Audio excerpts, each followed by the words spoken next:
Just the fact that it's seated and show.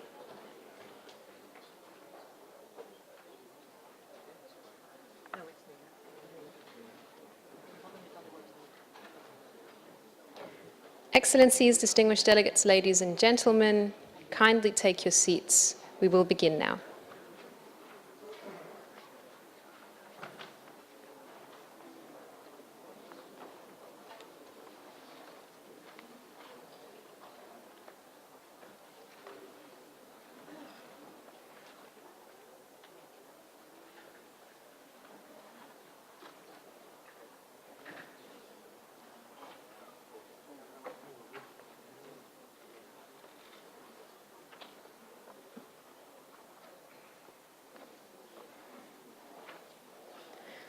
I would like to welcome the distinguished dignitaries and invite them to take a seat at the head table of the hall.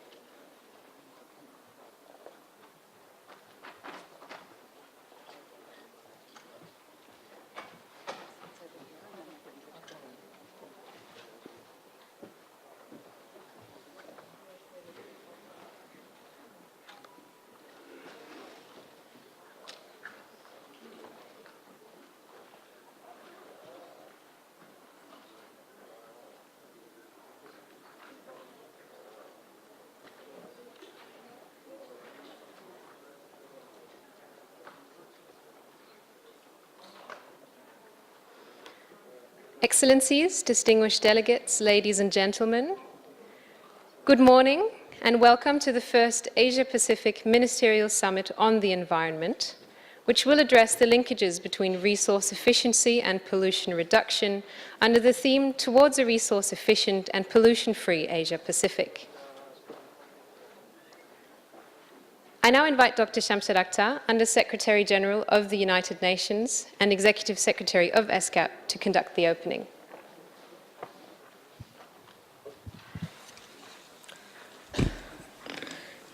Excellency and Excellencies, distinguished delegates, welcome to the first Asia-Pacific Ministerial Summit on Environment, which encompasses the 7th Ministerial Conference on Environment and Development, or what we call for short, EMSET. Today, we will begin the Ministerial Summit with the senior officials meeting of the EMSET.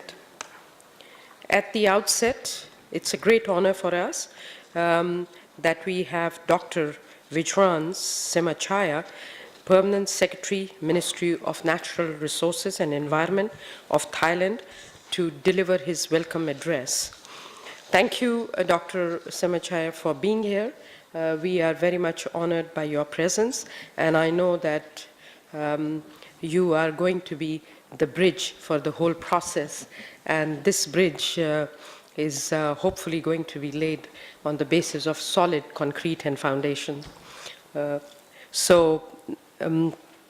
Let me invite you for your welcome address first. If you want to go to the podium.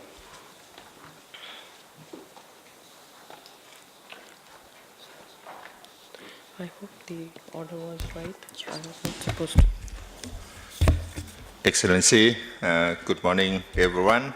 Mr. Akhtar, Under Secretary General of the United Nations and Executive Secretary of ESCAP, distinguished guests, ladies and gentlemen, it has been my very great pleasure to welcome all of you on behalf of the Royal Thai Government and the Ministry of Natural Resources and Environment of Thailand to the senior official segment of the 7th Ministerial Conference on Environment and Development in Asia Pacific Ministerial Summit. Since the last Ministerial Conference on Environment and Development in Astana, Kazakhstan. It had been already 7 years, and today we are going to review the progress toward the implementation of initiative at recommendation, including regional implementation plan for the sustainable development in Asia Pacific 2011 to 2015. Astana Green Beach Initiative, initiative on green growth. I also, with that senior official of ESCAP member and associate member, could provide some suggestion to be submitted to our minister for guidance on future action.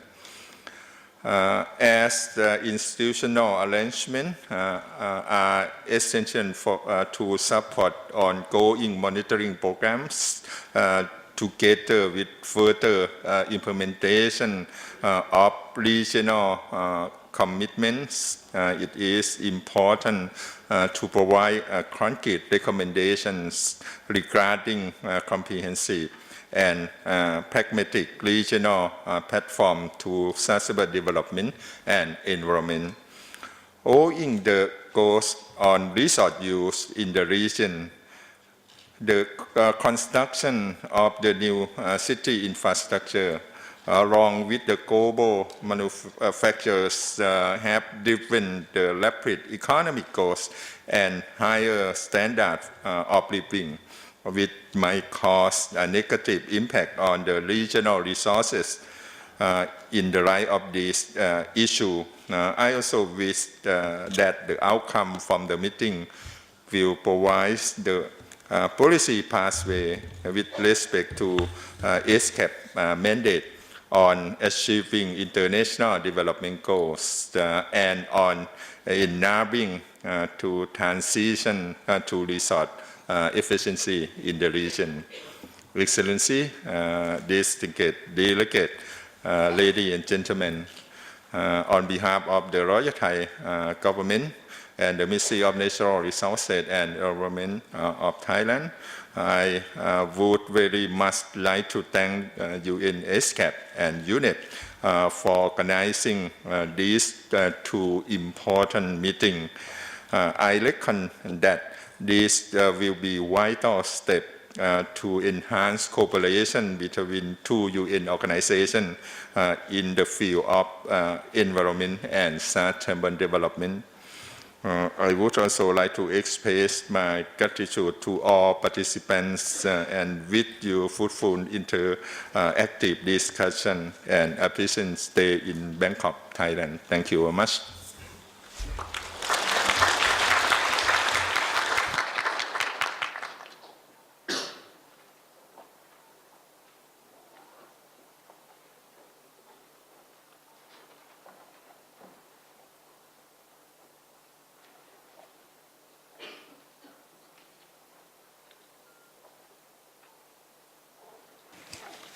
Thank you, Dr. Samachaya, for your warm and welcoming words and your technical insight.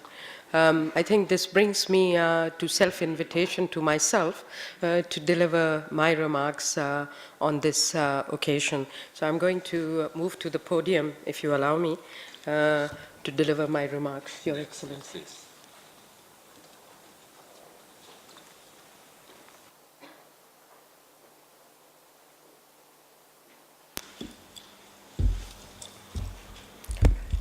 Once again, Excellencies, distinguished delegates, ladies and gentlemen, welcome to the 7th Ministerial Conference on Environment and Development, a collective endeavor which convenes the 2nd UNEP Forum of Ministers and Environment Authorities of Asia Pacific under the umbrella of the Asia Pacific Ministerial Summit at on the UN Environment.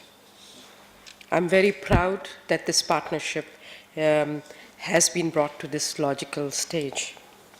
This round of deliberations will be centered on the theme of what we call towards a resource-efficient and pollution-free Asia-Pacific.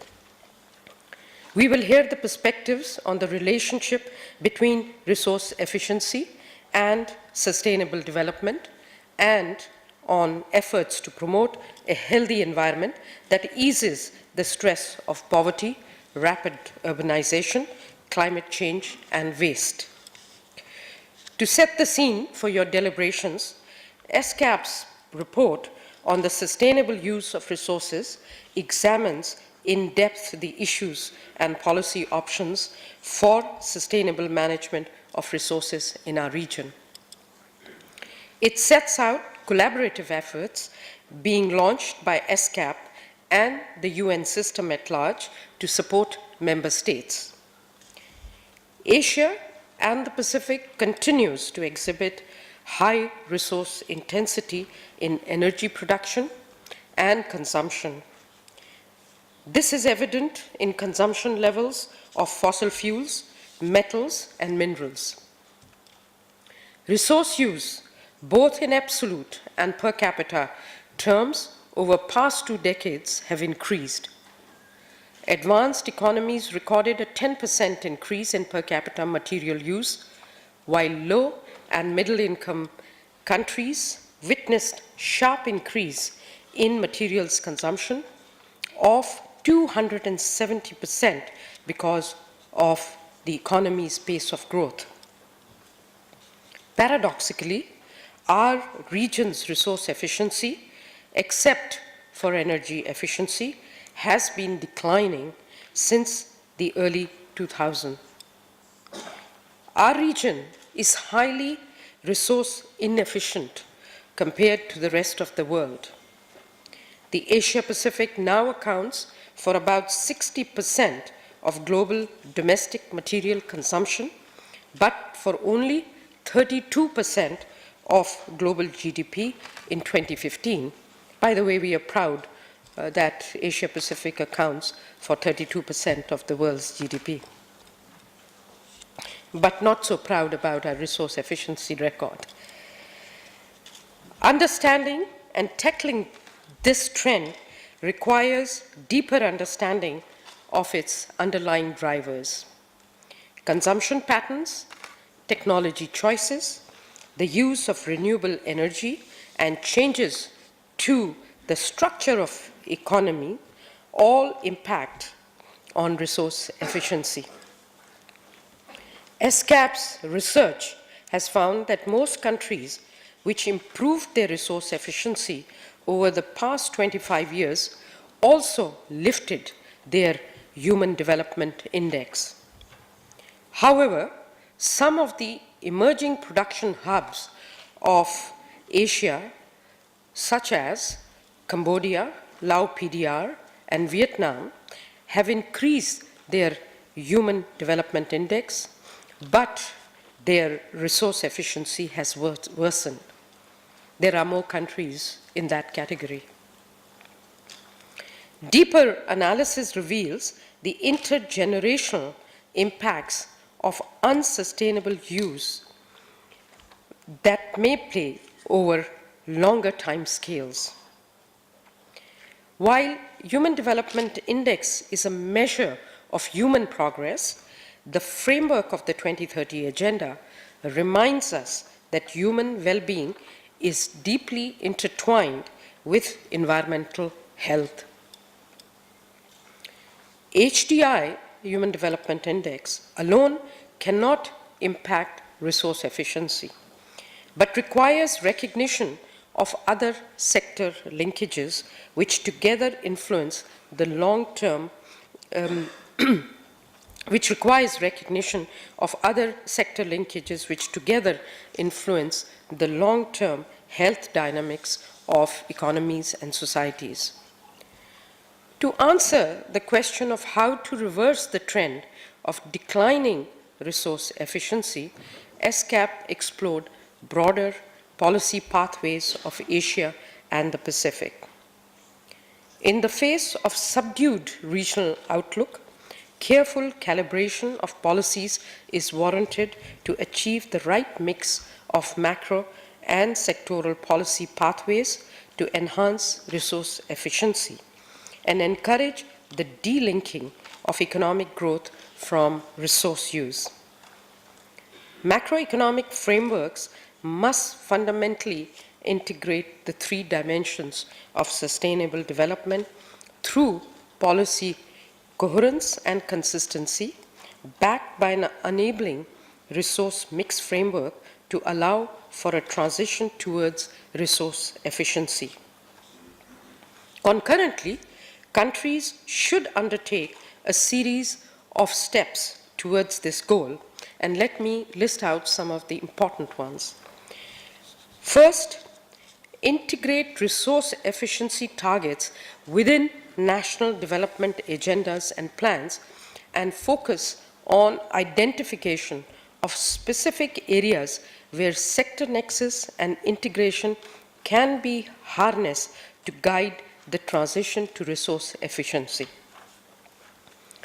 Second, introduce targeted and supportive legal and regulatory measures to enforce resource efficiency standards. To be fully effective, there is need to adopt complementary measures such as awareness raising and financial incentives for businesses and consumers to boost resource efficiency and simultaneously generate economic benefits. Third, promote overarching macroeconomic resource-efficient policy frameworks through adoption of right taxes, the removal of subsidies, and pricing policy reforms to deploy an incentive framework that promotes investment policies and social safety nets to catalyze a sustainable transition to resource efficiency. Fourth, promote resource efficiency friendly enabling financing frameworks to harness innovative sources of financing to leverage resource efficient investments and production. Finally, policymakers must reevaluate trade portfolios and their implications for resource efficiency. Our region is the driver of the global trade. This calls for considering the implications of their export and import portfolios and their positions in regional and global value chains for resource efficiency. Building on the macroeconomic policy foundations, targeted sector-specific policy interventions are vital for putting resource efficiency in Asia-Pacific on track. Some examples of these approaches include: 1. Mainstreaming resource efficiency targets within sectoral policies and adopting the right resource efficiency in, say, agriculture, manufacturing, and infrastructure sectoral policies. 2. Leapfrogging to efficient technologies and creating the capacity for innovation to promote resource efficiency. Third, introducing effective waste management and practices to get more value out of existing resources, especially for countries with a growing middle class or rapidly urbanizing societies. Lastly, putting in place better aggregated and disaggregated resource efficiency data and indicators to track progress, to design more informed policies, and to monitor this impact of existing policies. Before closing, I'd like to underscore the significance of the strong role regional cooperation can play to support resource efficiency with the support, of course, of ESCAP, the largest commission of the United Nations, and most of all, having the broader UN system to work, particularly at the regional level, to harness the regional dimension. The regional roadmap for implementing the 2030 Agenda for Sustainable Development in the Asia-Pacific, which our member states adopted earlier this year, provides a guiding framework for facilitating regional cooperation harnessed by information and knowledge sharing and dissemination of good practices. This is one such platform. The Ministerial Conference on Environment and Development, facilitated by ESCAP, now for past 30 years, and now complemented and reinforced by UNEP and UN ESCAP's partnership, will be further enhanced for the next ministerial round, hopefully.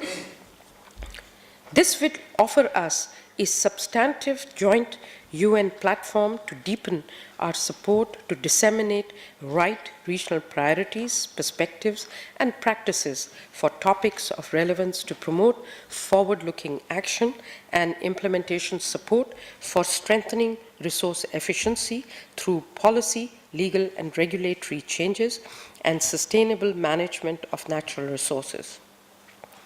I would be amiss if I did not share with you that the Asia-Pacific Regional Coordination Mechanism, convened by ESCAP through its thematic working group on resource-efficient growth, provides a further opportunity to improve the capacity of governments and other stakeholders to use resource efficiency approaches and tools in development, planning, and implementation processes.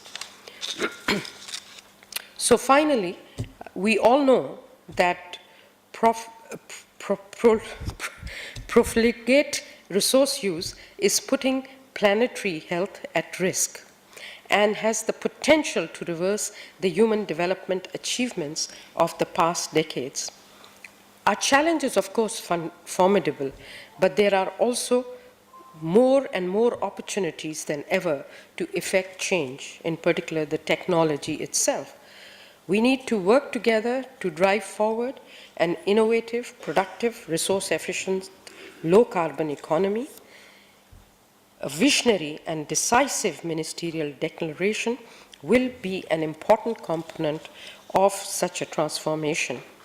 And I know our member states have worked hard to bring to the table a draft of this for the consideration of the ministers.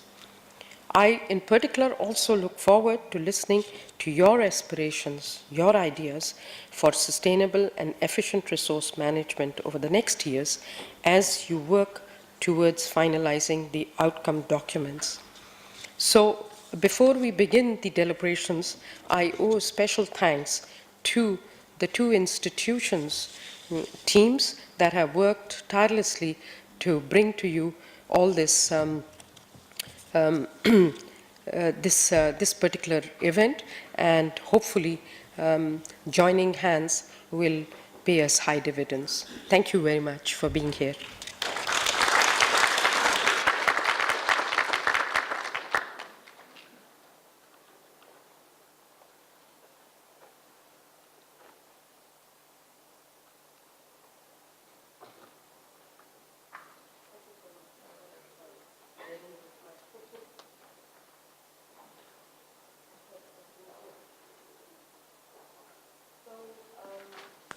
It so happens that I have to still say a few things. So I now have the honor to invite Ms. Enda Morinin Gitayas, co-chair of Independent Group of Scientists for the Global Sustainable Development Report 2019, to deliver a keynote intervention. So let me turn to Enda for coming and sharing her thoughts with us.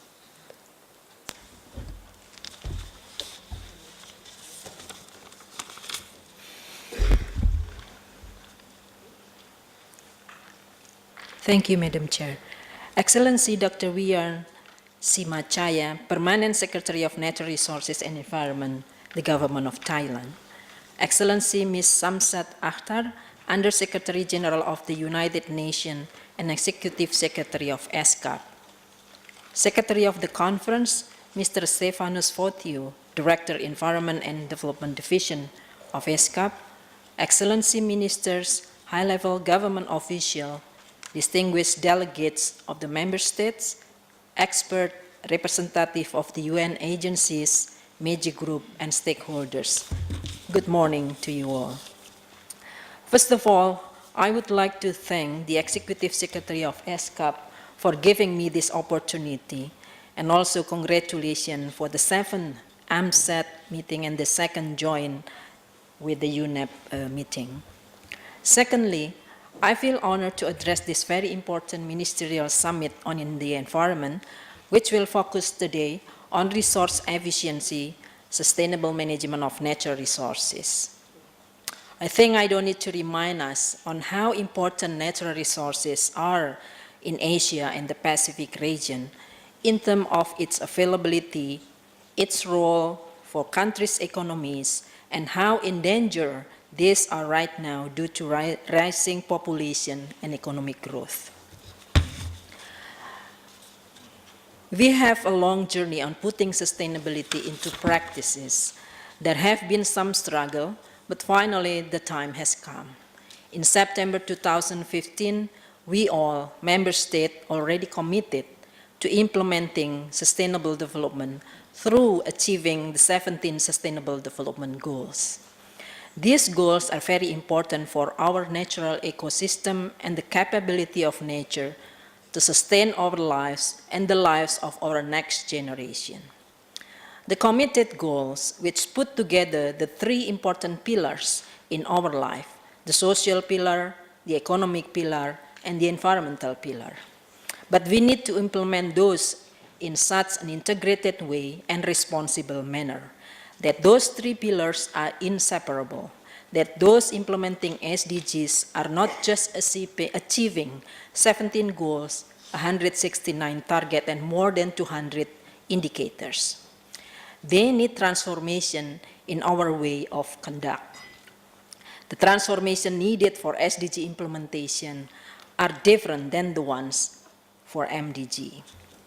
The first transformation is we need to remember that Earth and natural resources are limited in whatever we do, in what our social and economic activities. There are many examples on how we touch many of those limits with our air pollution level, with our land and water pollution, and how we already lost some of our biodiversity because habitats have been destroyed. The limits have been measured by scientists through what they call planetary boundary, which consists of 9 areas, namely human-induced climate change, second is ocean acidification, ozone depletion, pollution caused by excessive flows of nitrogen and phosphorus, overuse of freshwater resources, land use, biodiversity, aerosol loading, and chemical pollution. We have been cautious about these limits, and we do make many commitments to control some of those measures. But we need to do deeper and more. At the country level, we also need to identify and to measure countries' boundary, or what we call carrying capacity. This carrying capacity can be known when we conduct strategic environmental assessment.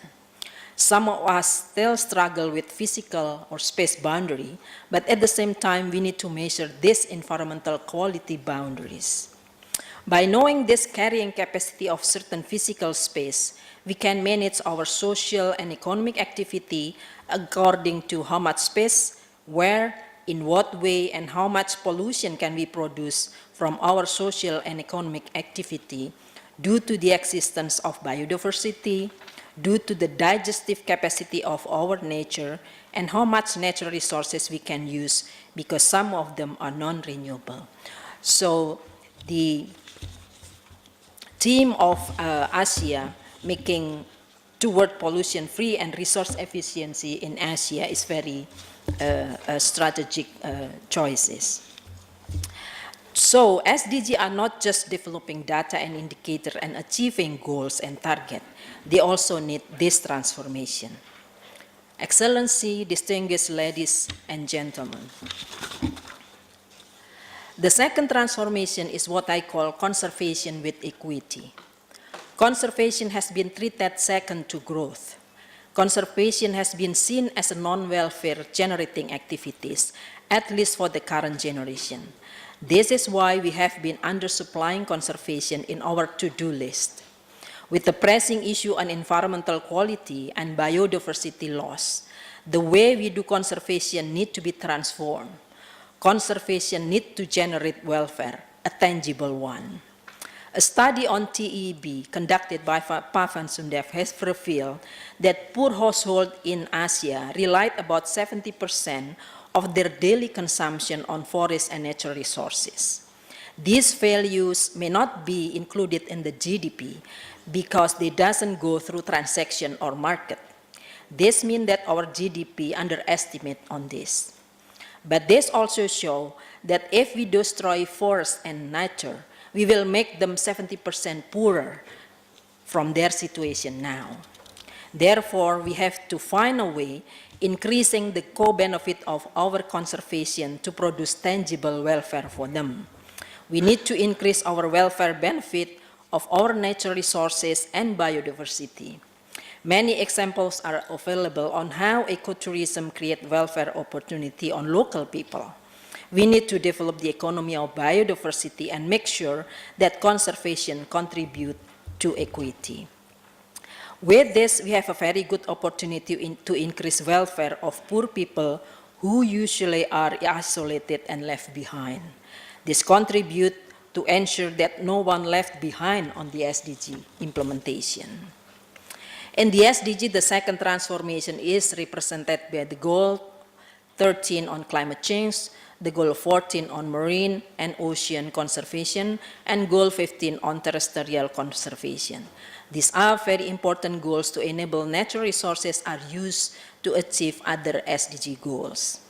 This conservation of natural resources also need to be supported by the way we implement sustainable agriculture, sustainable energy, sustainable industry, sustainable transportation, our cities and urban development, and also sustainable consumption and production.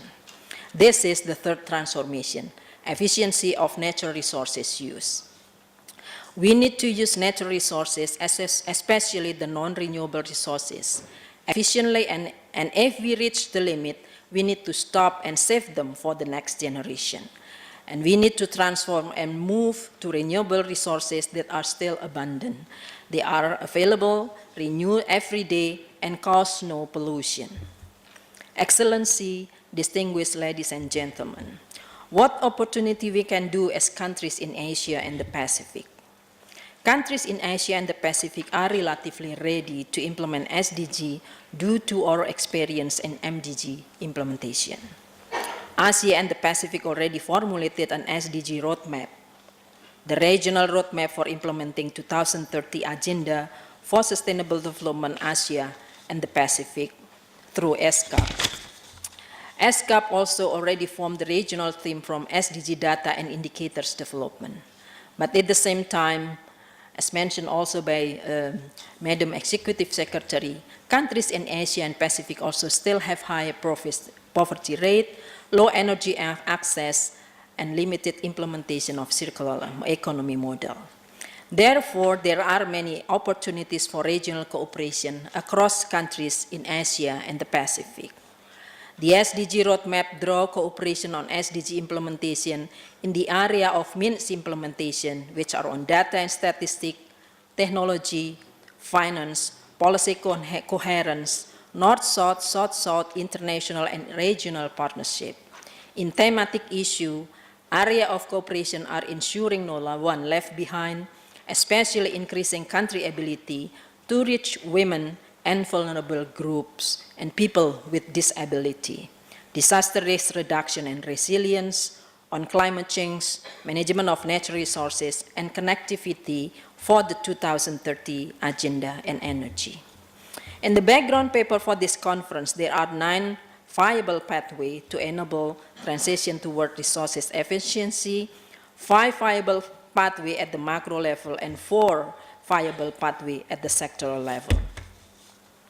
Looking at those suggested areas of cooperation, it would be very beneficial if countries in Asia and the Pacific form a platform for knowledge sharing in sustainable management of natural resources in the above area.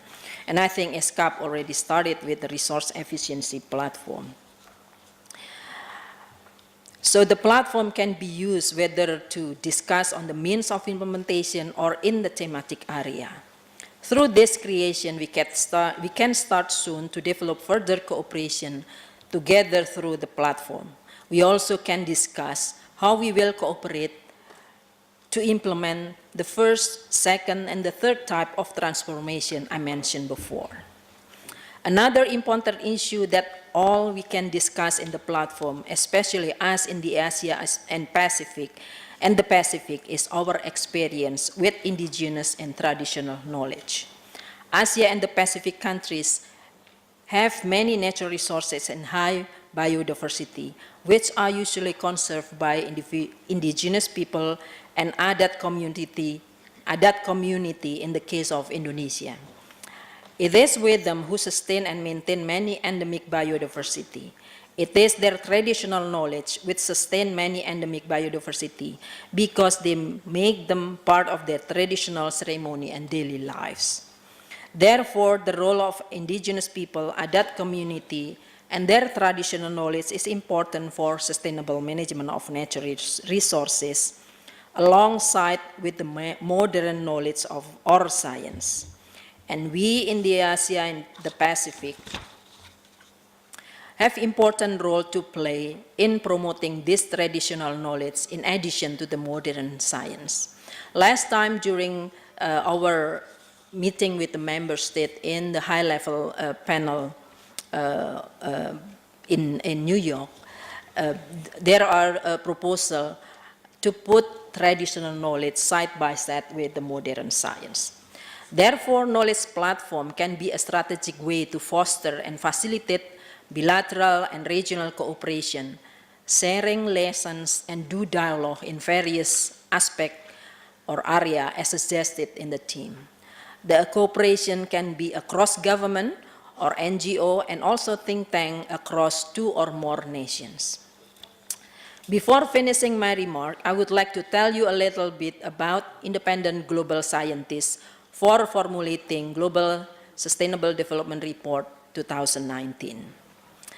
The Independent Global Scientist was established in early 2017 and consists of 15 scientists or experts from 15 countries, and 2 of them are from Asia, which is from Indonesia and South Korea. Currently, we are exploring studies which examine interaction across SDG goals, seeking ways to navigate trade-off, because we cannot avoid trade-off, and that may happen, and elevating the co-benefits. We also examining the role of science for policy implementation to achieve SDG, and also looking at neglecting and emerging issues that need to be considered for SDGs and sustainable development beyond 2030. The last but most important examination is transformation pathway to achieve SDG and implement sustainable development. In doing so, we also invite inputs from all over the world, from scientific community and from non-scientific community. Input can be sent to GSDR 2019 at un.org. Feel free to visit the website and send input as much as possible so that studies on Asia and the Pacific can contribute to the Global Sustainable Development Report 2019. And I think resource efficiency and pollution-free of Asia and the Pacific will also be a valuable input for the global community. Thank you very much for your kind attention, and have a very efficient and productive meetings.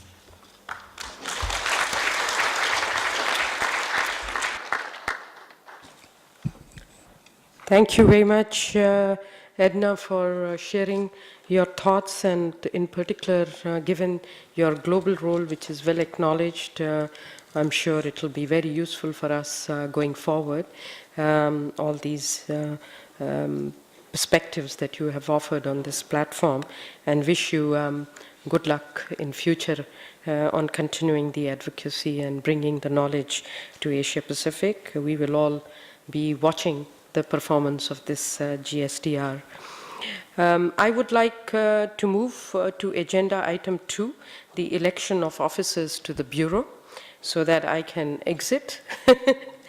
The Bureau will comprise a chair and 2 vice chairs. So may I now open the floor for any nominations for the position of chair and vice chairs. I recognize the delegate, the distinguished delegate from the Russian Federation. Dear Madam Executive Secretary, my delegation has the honor to propose the following delegates to serve on the Bureau for the senior official meetings of our Ministerial Conference. As Chair, Her Excellency Lorna Eden, Assistant Minister for Local Government, Housing and Environment, Fiji.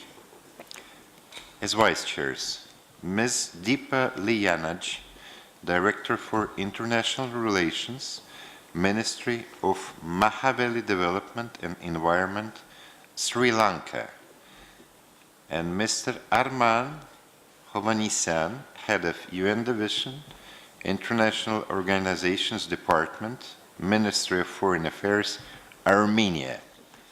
Thank you.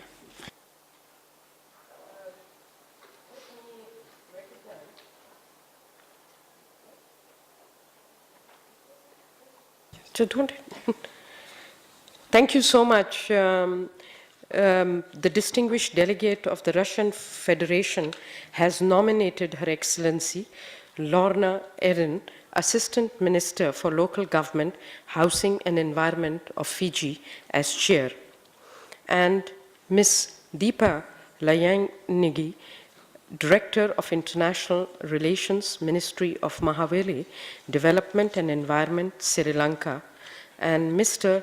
Arman Hovhannisyan, Head of UN Division, International Organizations Department, Ministry of Foreign Affairs of Armenia, as vice chairs.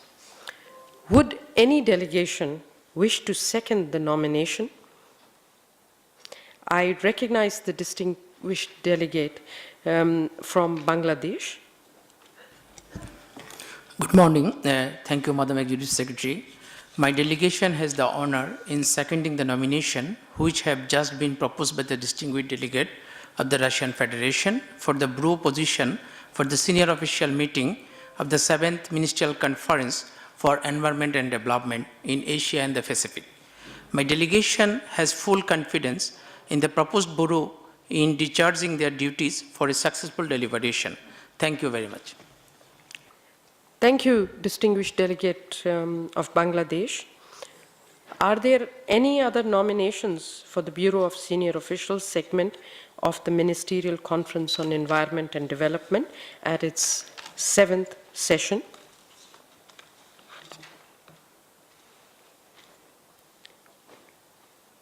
I hear none, so I thus have the pleasure to formally announce that the Bureau of the Senior Official segment of the 7th Ministerial Conference on Environment and Development is composed of the following.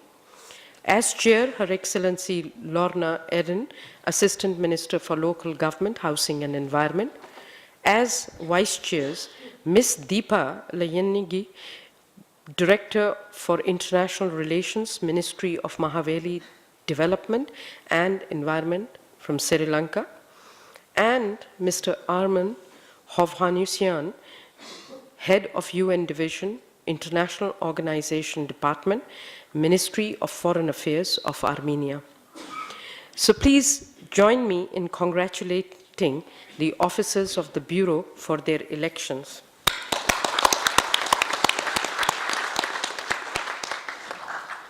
Finally, it is now my honor to invite Her Excellency Lorna Eden, Assistant Minister for Local Government, Housing and Environment of Fiji, to conduct this meeting from this point forward.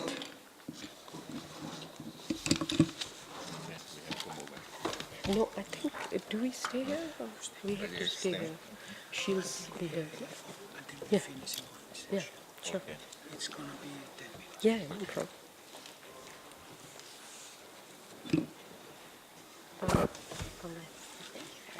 Congratulations.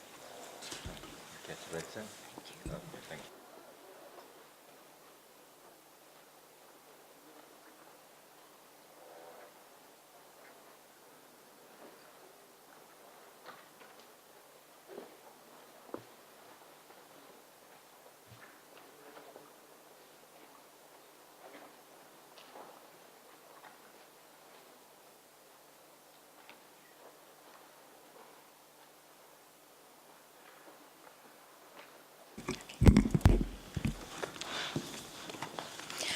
Excellencies, distinguished delegates, ladies and gentlemen, it is indeed an honor and a privilege for me to serve as the chair of this important senior official segment.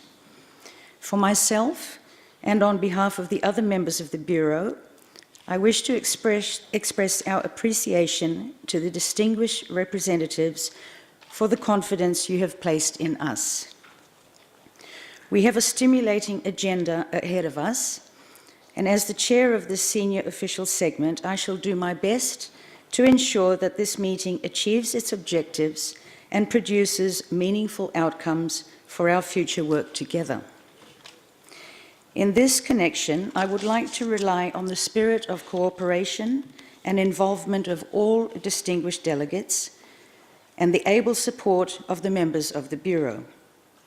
I also wish to thank the Secretariat for its organisation of this event, and I am sure we can count on its continued good work. I would like to express particular appreciation to Mr. Akhtar, Dr. Wian Simachaya, and our keynote speaker, Ms. Enda Merningtaya.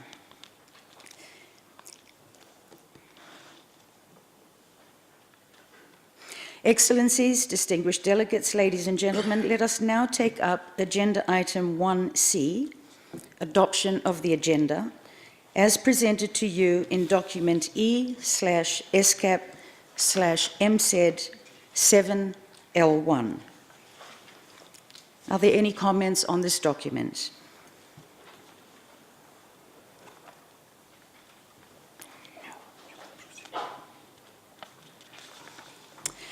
If there are no comments, the agenda in document E/ESCAP/MSED7L1 is adopted.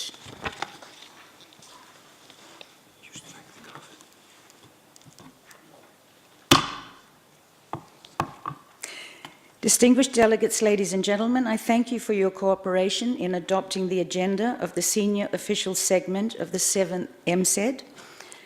Before we take a break, I understand that the MC has some announcements to make.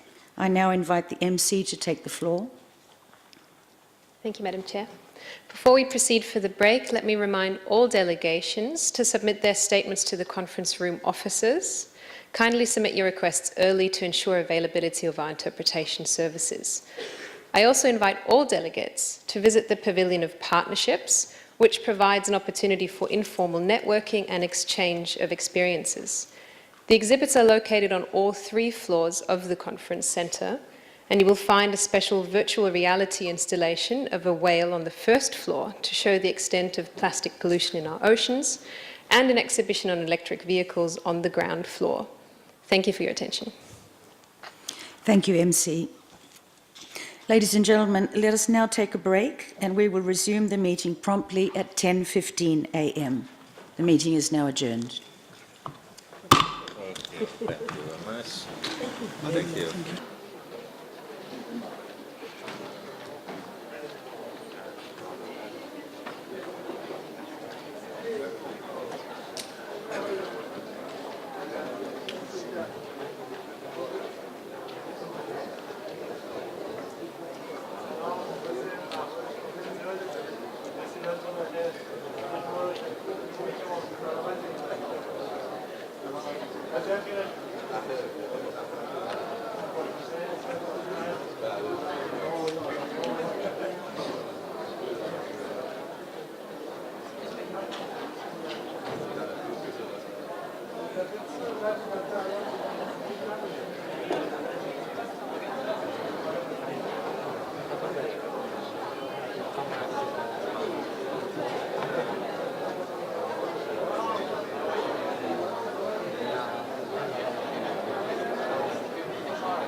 Mr. Permanent Secretary of Thailand, you are needed at the podium.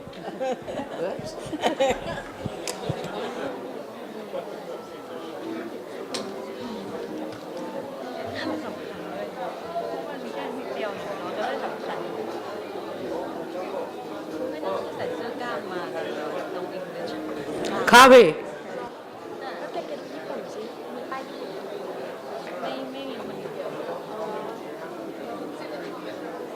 แต่มีไฟจะให้ญี่ปุ่นจะมาไหม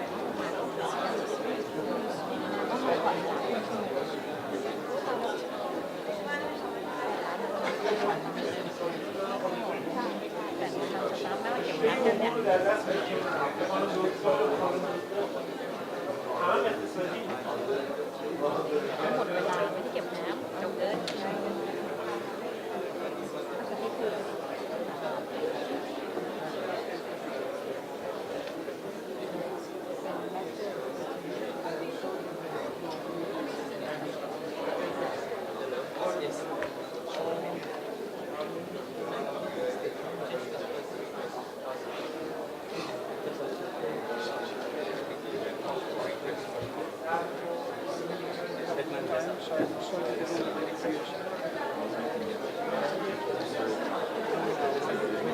Very good. Once again, How are you? great to see you. Good, great to see you too. How are you doing? My name is Vikas and very best regards. And she's looking forward to meeting you. You know that there has been a change within the Department of Environment.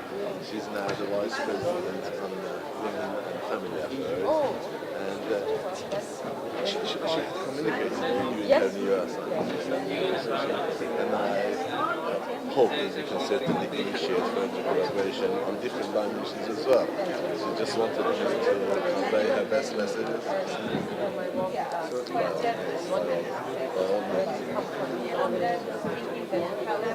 Oh yes, yes, I know that's been long delayed. I'll certainly be very much looking forward to hosting you. All the very best. Thank you.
มุดดินสออยู่นี่นะ เช็ควัน2 1 2พอเดี๋ยวเช็คครับทดสอบ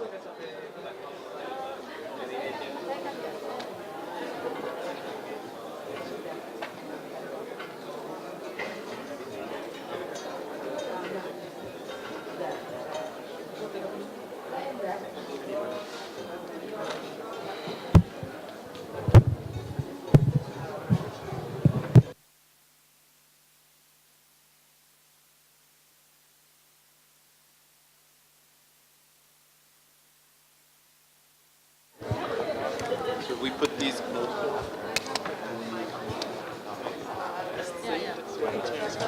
There can be a little gap here.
ช่วงเช้าเที่ยงช่วงบ่าย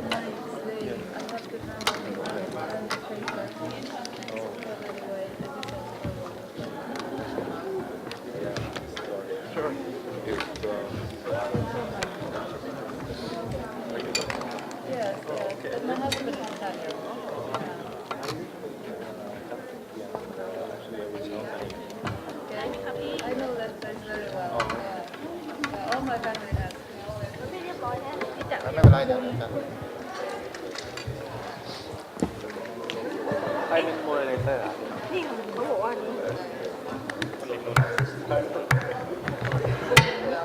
It's still a nice place.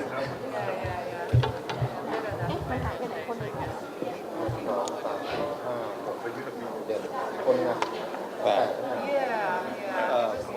เพิ่มมาคนหนึงชื่ออะไรป้ายนั้นมีป้ายมี7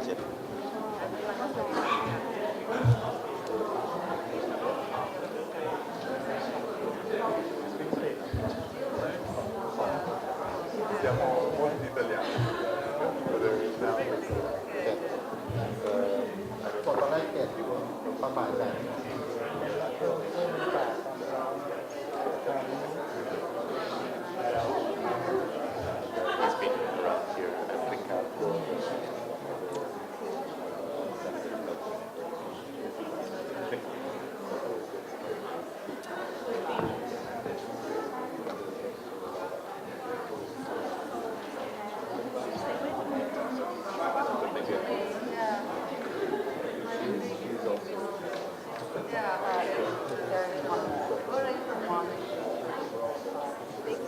Correct. It's different from Solomon Islands. Correct. Thank you. That's good. So that's 6, 1, 2, 3, 4, 1, 7. Correct. So that's correct. Thank you very much.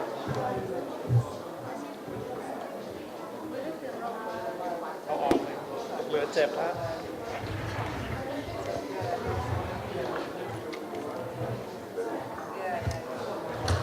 เดี๋ยวมีสเปซคนที่3คนที่แชร์ 2 3คนนี้แชร์ คนที่แชร์ค่ะเขาบอกคนที่มาใหม่ให้นั่งอย่างนี้ แชร์ตรงนี้ลงมาแล้วสเปซเขา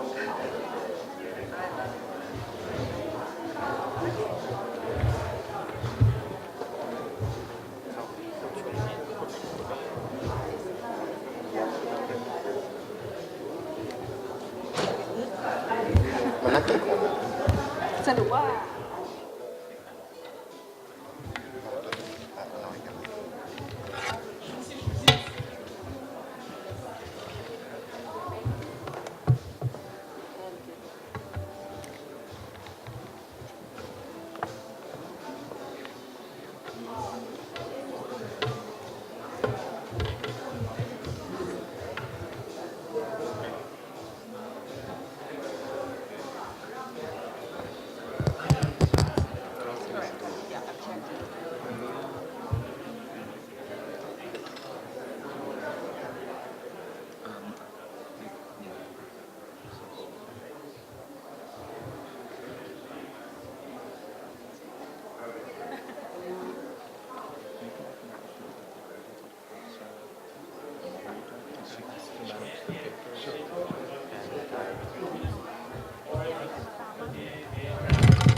These headphones can be here for even if they separate. Because she has more papers.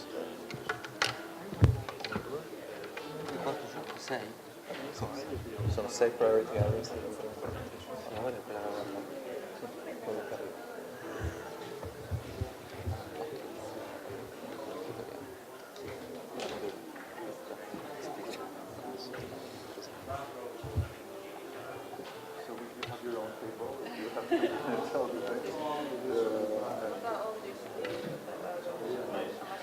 This is for interpretation.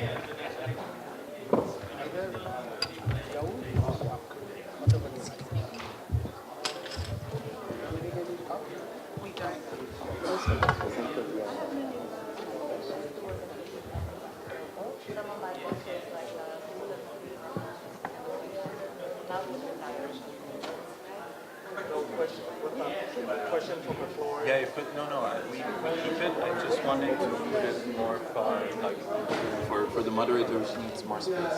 For everybody, leave it, but we will not take questions from the floor anyway. Just leave it there just in case. But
Dan.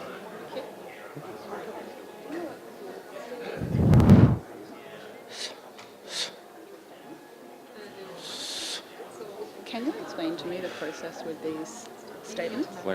Whenever they get a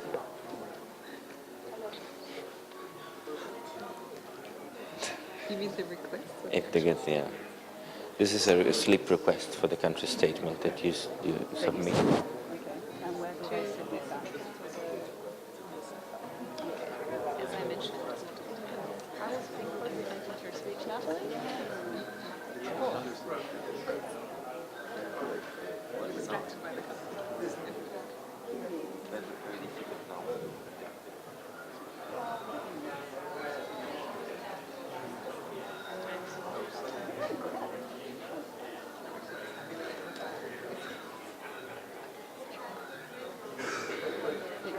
Well, someone hold the thing for you because you want to know.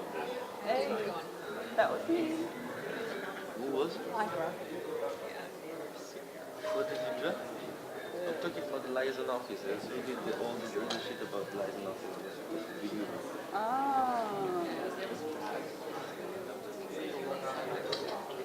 The one person to me. That's true. She's a smart lady, this Natalie. I'll do everything.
Are you ready? But no one's here.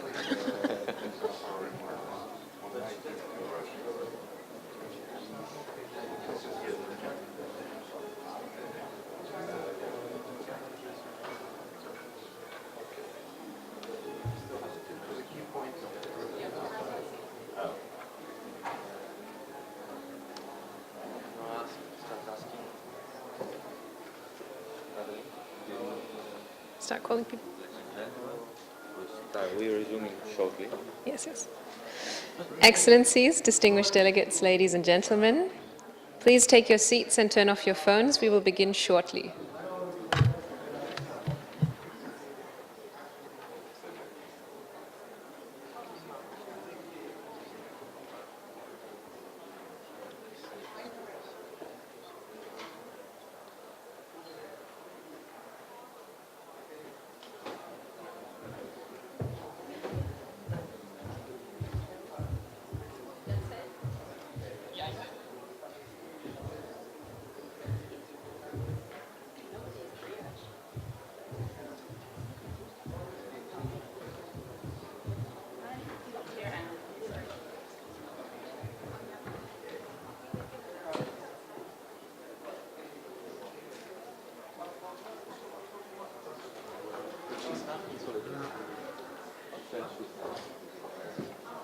How are you? So, all right, okay. You holding a side event? You're holding on Friday. Friday?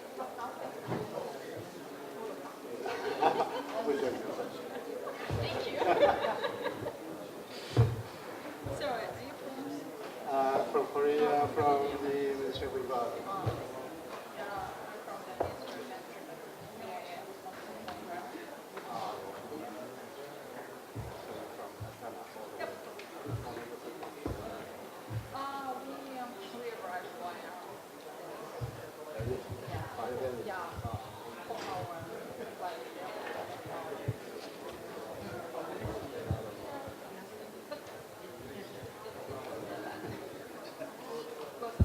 How's the weather in Astana?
Oh my God.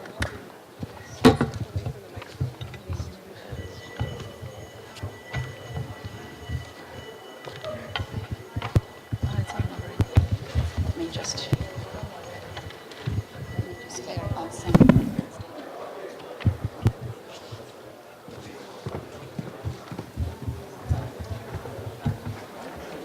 Excellencies, distinguished delegates, ladies and gentlemen, please take your seats and turn off your phones. We will begin shortly.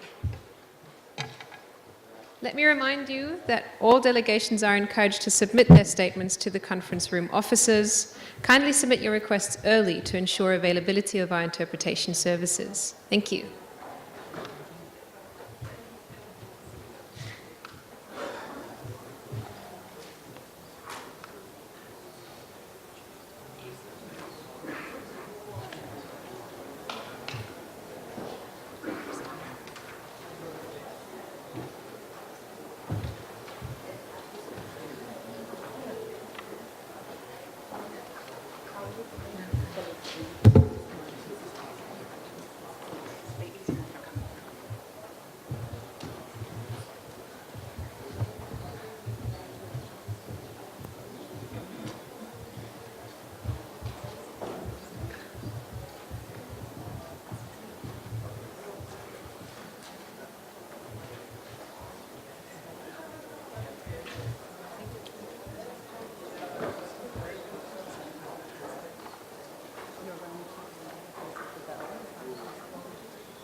Excellencies, distinguished delegates, ladies and gentlemen, please take your seats. We will begin now.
Excellencies, distinguished delegates, ladies and gentlemen, the meeting is called to order.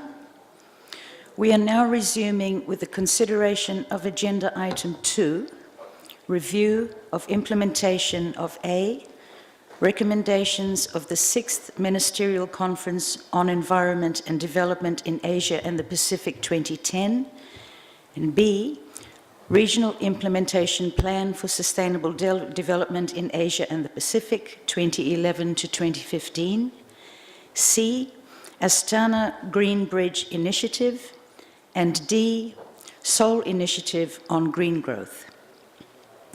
The documents pertinent to this agenda item are, as indicated in the annotated agenda, progress in the implementation of the recommendations and endorsed initiatives of the 6th Ministerial Conference on Environment and Development in Asia and the Pacific, E/ESCAP/MCED71, and brief country progress report on the implementation of the Astana Green Bridge Initiative and the Green Bridge Partnership Program over the period 2010 to 2017, E/ESCAP/MCED7-INF2.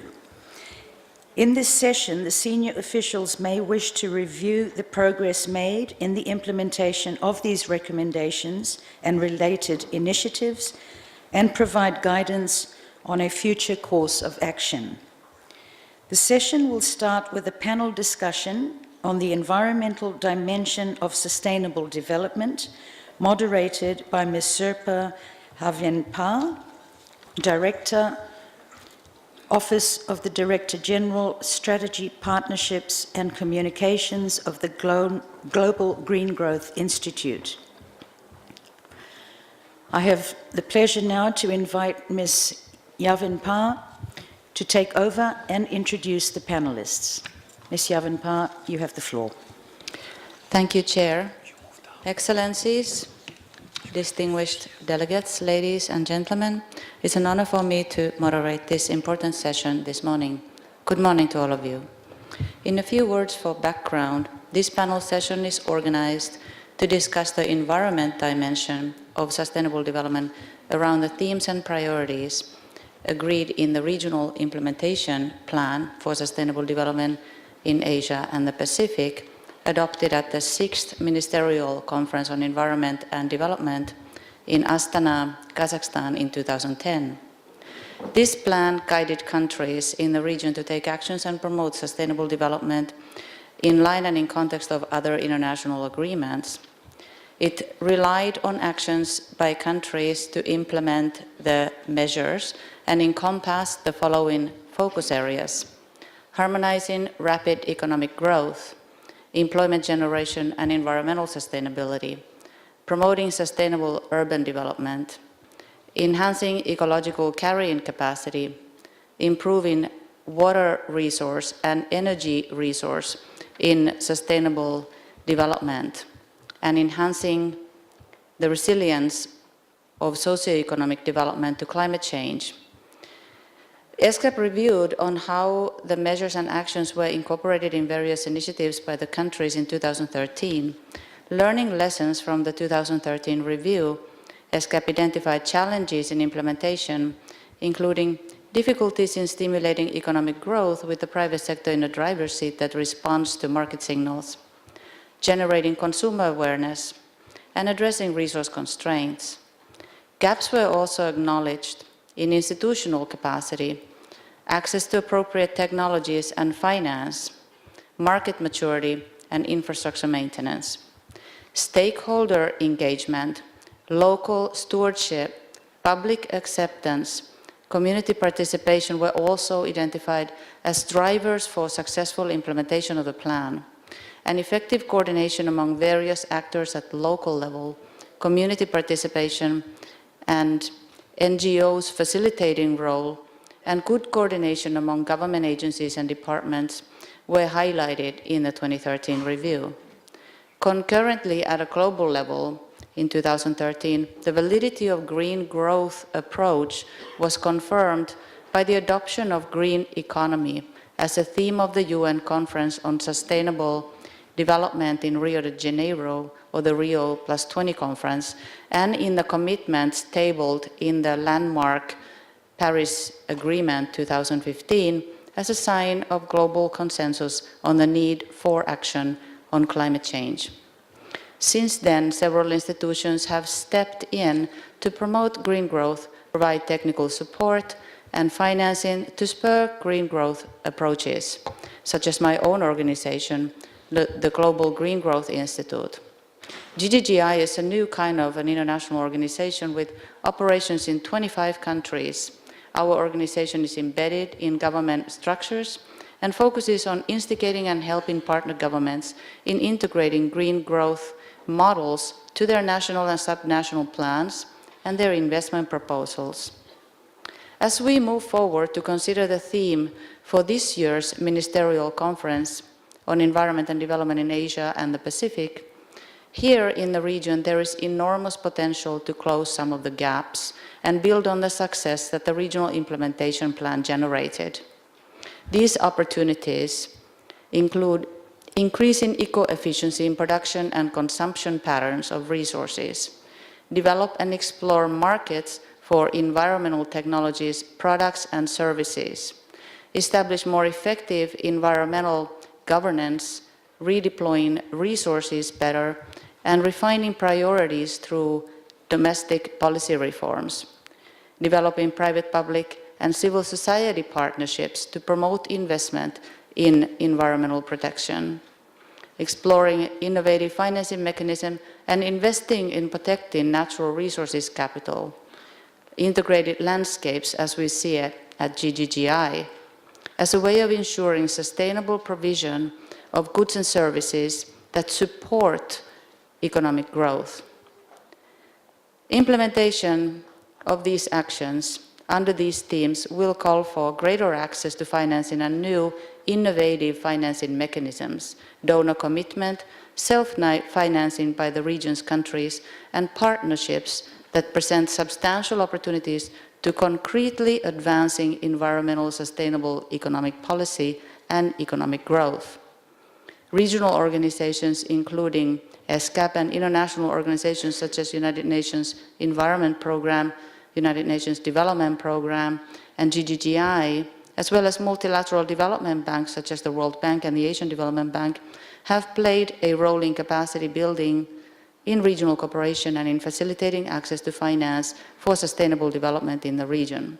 Also, exchange of information, South-South cooperation, and as we like to call it at GGGI, South-North-South collaboration in building capacity for implementing green growth approaches is critical particularly through sharing experiences, which this panel will ably be able to contribute to. Let me now turn to the impressive lineup of panelists here with us today. Let me introduce first His Excellency Mr. Samuel Maneotali, Minister of Environment, Conservation and Meteorology from Solomon Islands. Next to him on the left is Her Excellency Lorna Eden, Assistant Minister for Local Government, Housing and Environment from Fiji. Then further to the left, Mr. Suho Seong, Director, Global Environmental Division, Ministry of Environment, Republic of Korea. And then Ms. Tenzin Wangmo, Chief of Water Resource Coordination Division, National Environmental Commission of Bhutan. And then Mohammed Ziaul Haq, Director of Environment Department from Bangladesh, and Ms. Alia Shalabekova, Head of the Department of Green Economy, Ministry of Energy in Kazakhstan.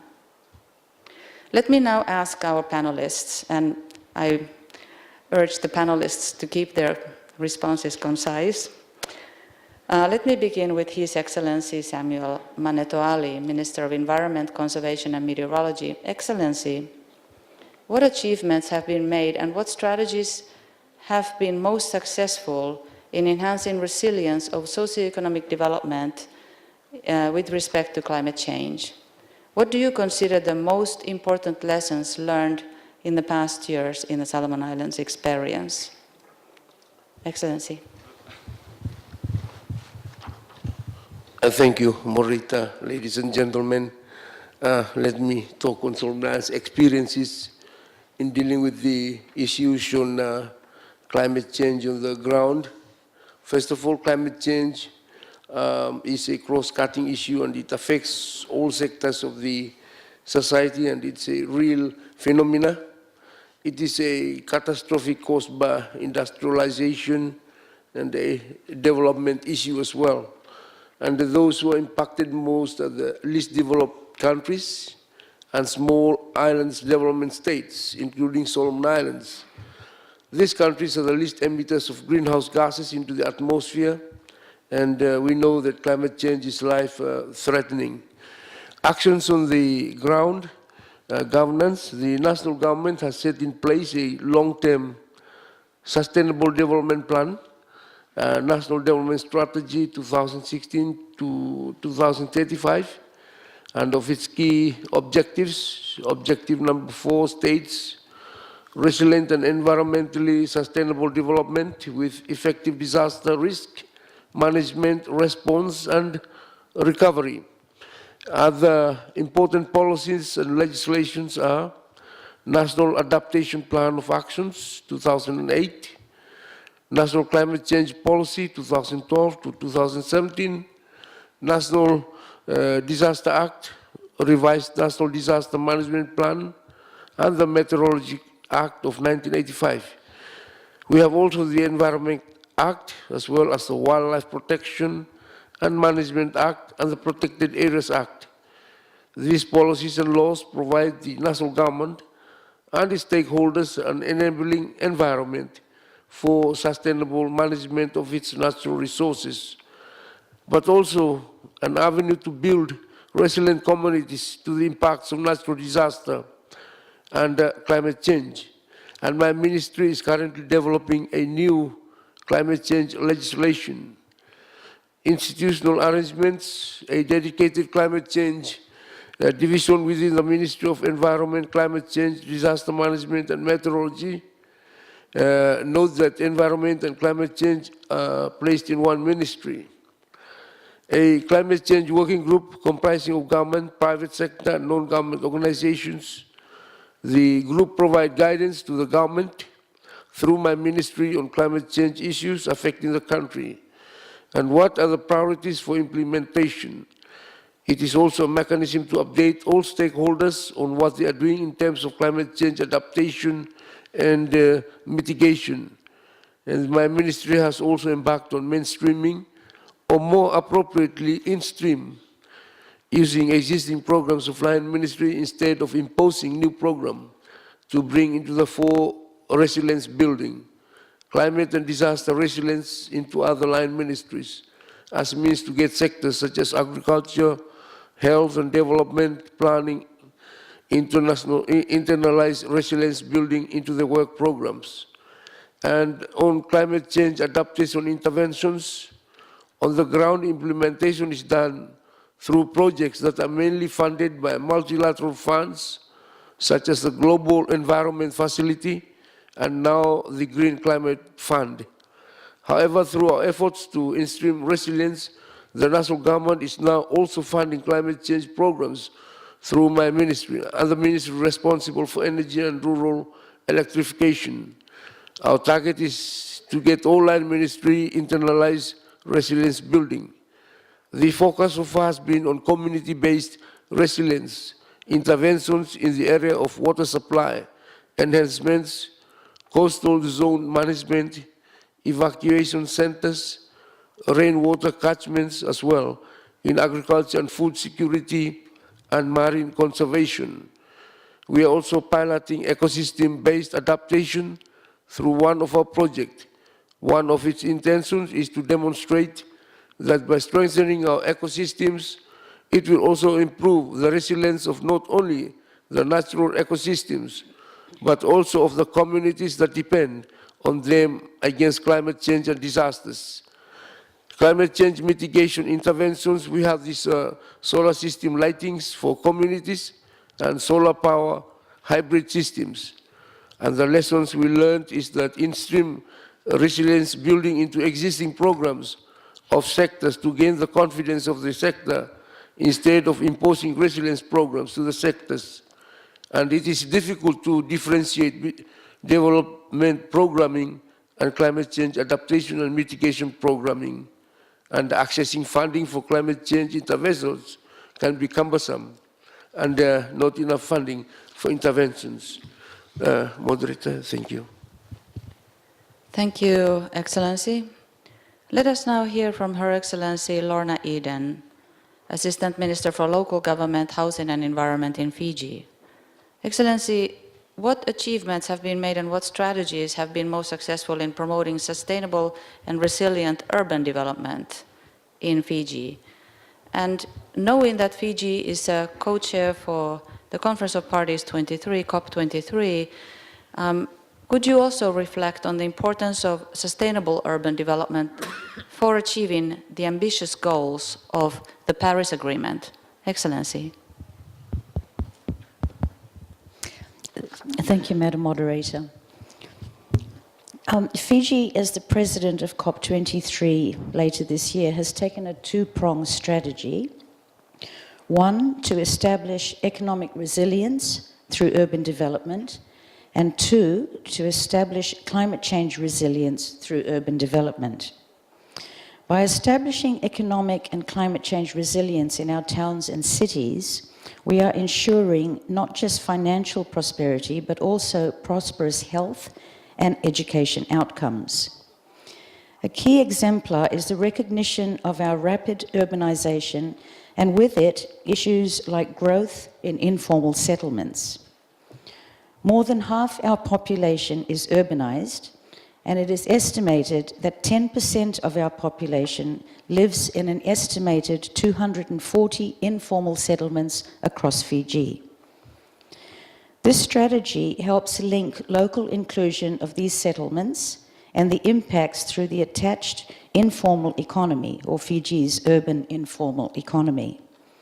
Fiji's target in achieving a green transformation has taken into account the strong role played by these informal settlements.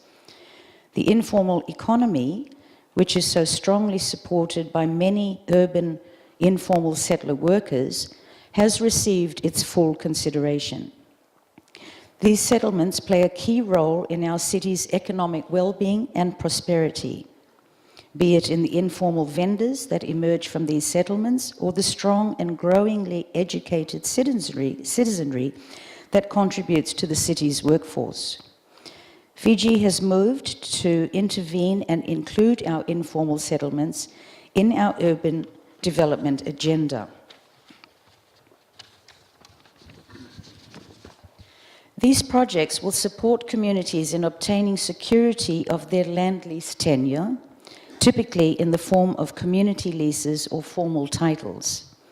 The project will include a community-based co-design approach to the delivery of basic services, including the design of nature-based infrastructure for the management of wastewater, water supply, drainage, and local flood protection.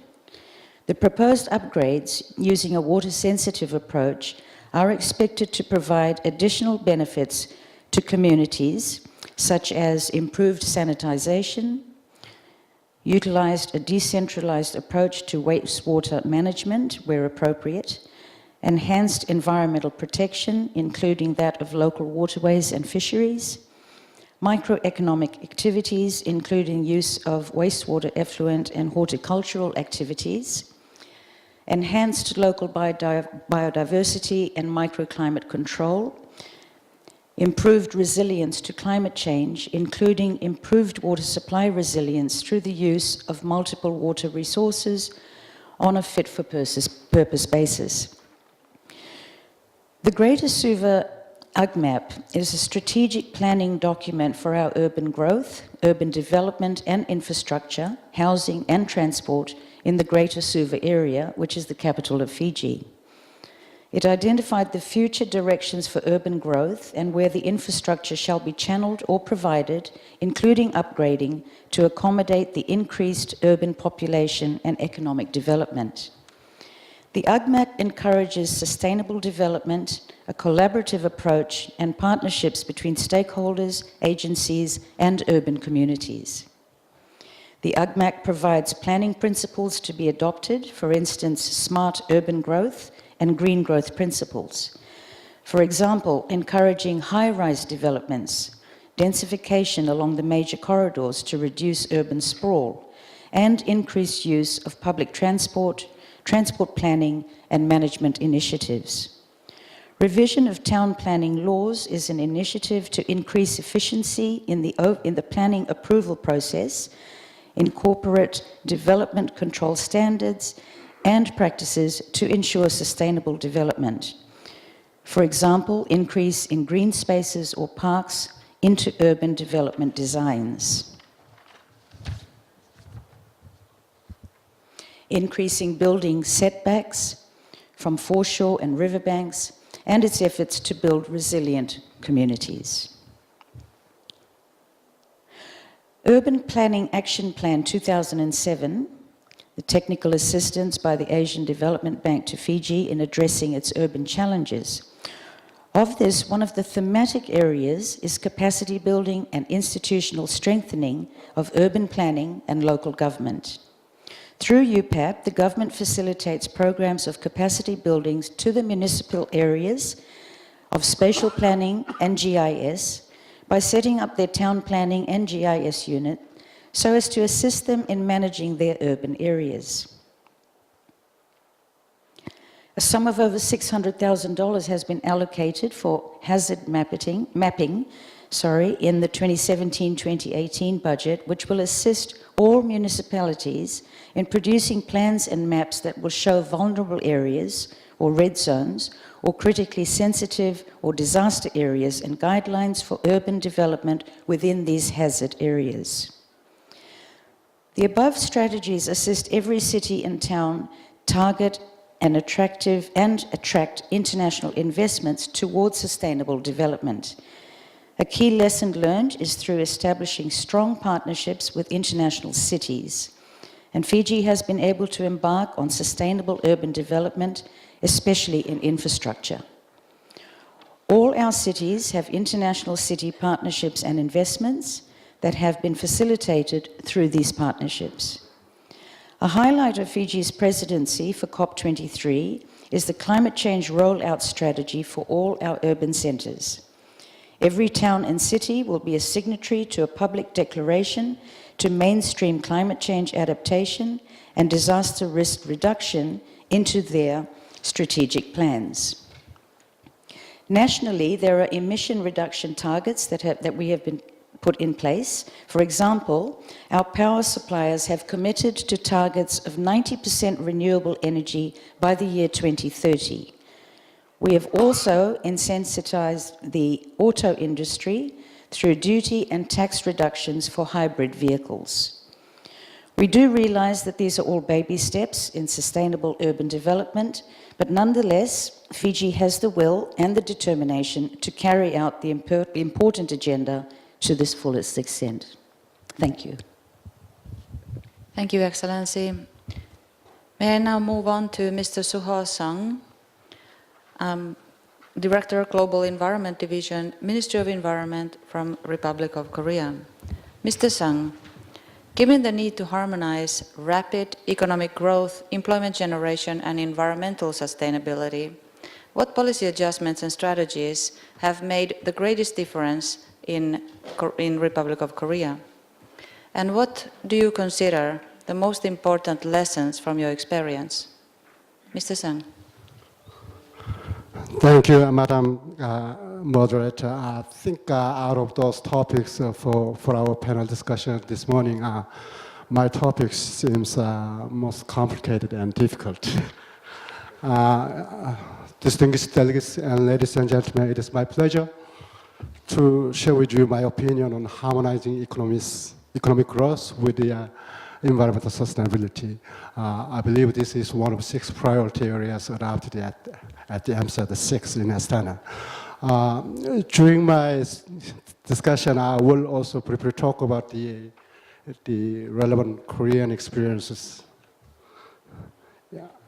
the experiences in my country, the Republic of Korea.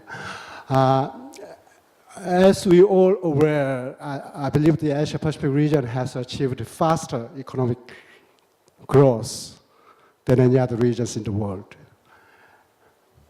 And most of the developed countries in the region are likely to enjoy this trend as the region is becoming the supply base of the goods for the rest of the world.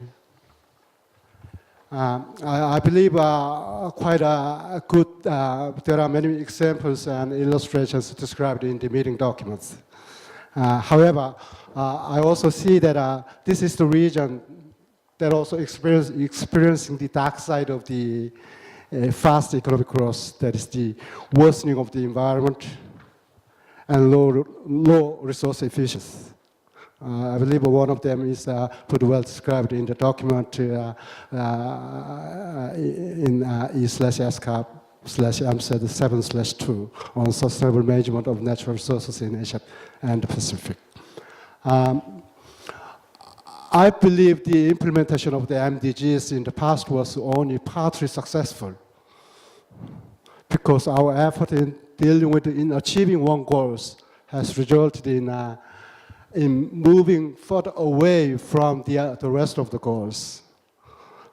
For example, social economic development at the expense of the environment. We now have 17 goals and 17 sustainable development goals of 2030 agenda with 169 associated targets to implement. And there are around 230 or more than 230 proposed indicators to measure the progress. None of the 17 SDGs are standalone, in my opinion, or independent from other goals. This means that all the goals are directly or indirectly related and interlinked to each other. The implementation of the SDGs doesn't allow what we did for the MDGs. All the goals need to be implemented in a coherent manner through coordination across different sectors of the sustainable development. At the national level, government policies for economic development, social development, and environmental protection need to be coordinated and coherent. And this morning we heard from the keynote speech that she emphasized the SDGs should be implemented in an integrated and responsible way, which I believe also this is in line with what I have just mentioned in a coherent manner across different sectors of the sustainable development. How are we going to ensure the coherence in policy making? In the case of the Republic of Korea, the government has installed a strategic environmental assessment for major development plans. Also, we have an environmental impact assessment for major development projects, like many other countries in the region. Resource efficiency, which I believe ESCAP has chosen the right theme for the conference. I believe this is yet another challenge, an important factor that will determine whether the implementation of the SDGs is successful or not. It is because several goals are eventually related to resource efficiency. We see a lot of goals talking about sustainable agriculture, sustainable energy, and goal 8 on sustainable industrialization, goal 11 on sustainable cities, and goal 12 on sustainable consumption and production, and so on.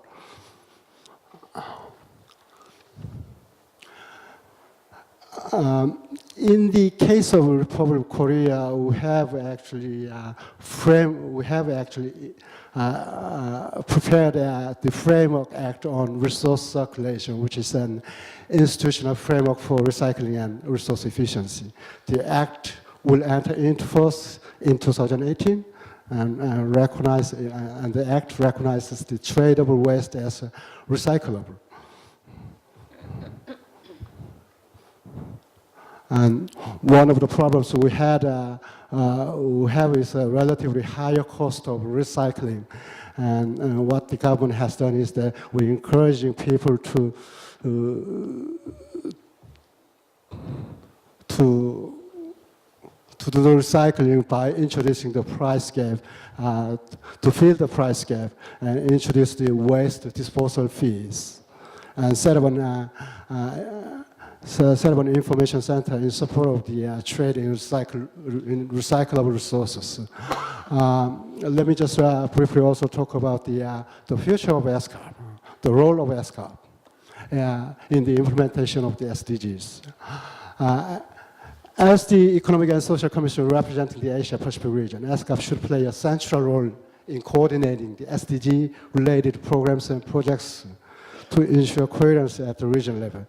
The UN has a pretty good example of coordination among the entities within the UN, such as the delivering as one in preparing the development assistance frameworks for some developing countries.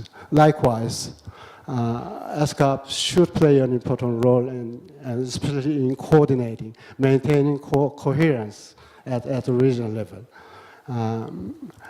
Not just within the UN system, but also there are important entities outside the UN system, including the regional development banks, such as ADB here in this region.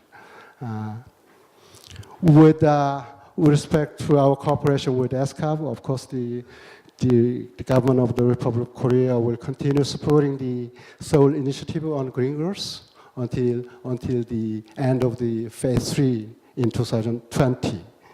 And of course, we will continue to share the lessons learned, not only what we have done good, but also what we have done wrong in the past. One final remark that I would like to also say is that I would like to introduce some recent changes that we are actually going through with the new government taking office from May this year. It is also related to actually goal 17 of the SDGs. The new government, especially the Ministry of Environment, has been putting a lot of emphasis on stakeholder involvement in decision making. And as part of the effort, the ministry plans to restore what used to be the Presidential Commission on Sustainable Development. The government expects that the commission will serve as a coordinator across different government agencies. In addition, the Ministry of Environment will closely look into how the programs and projects or the activities of the intergovernmental bodies or international bodies supported by the government have contributed to the achievement of the SDGs. I would like to end my discussion by saying the Republic of Korea is the country that has gone through industrialization in the 60s, 70s, and 80s, and democratization in the 70s and 80s and 90s.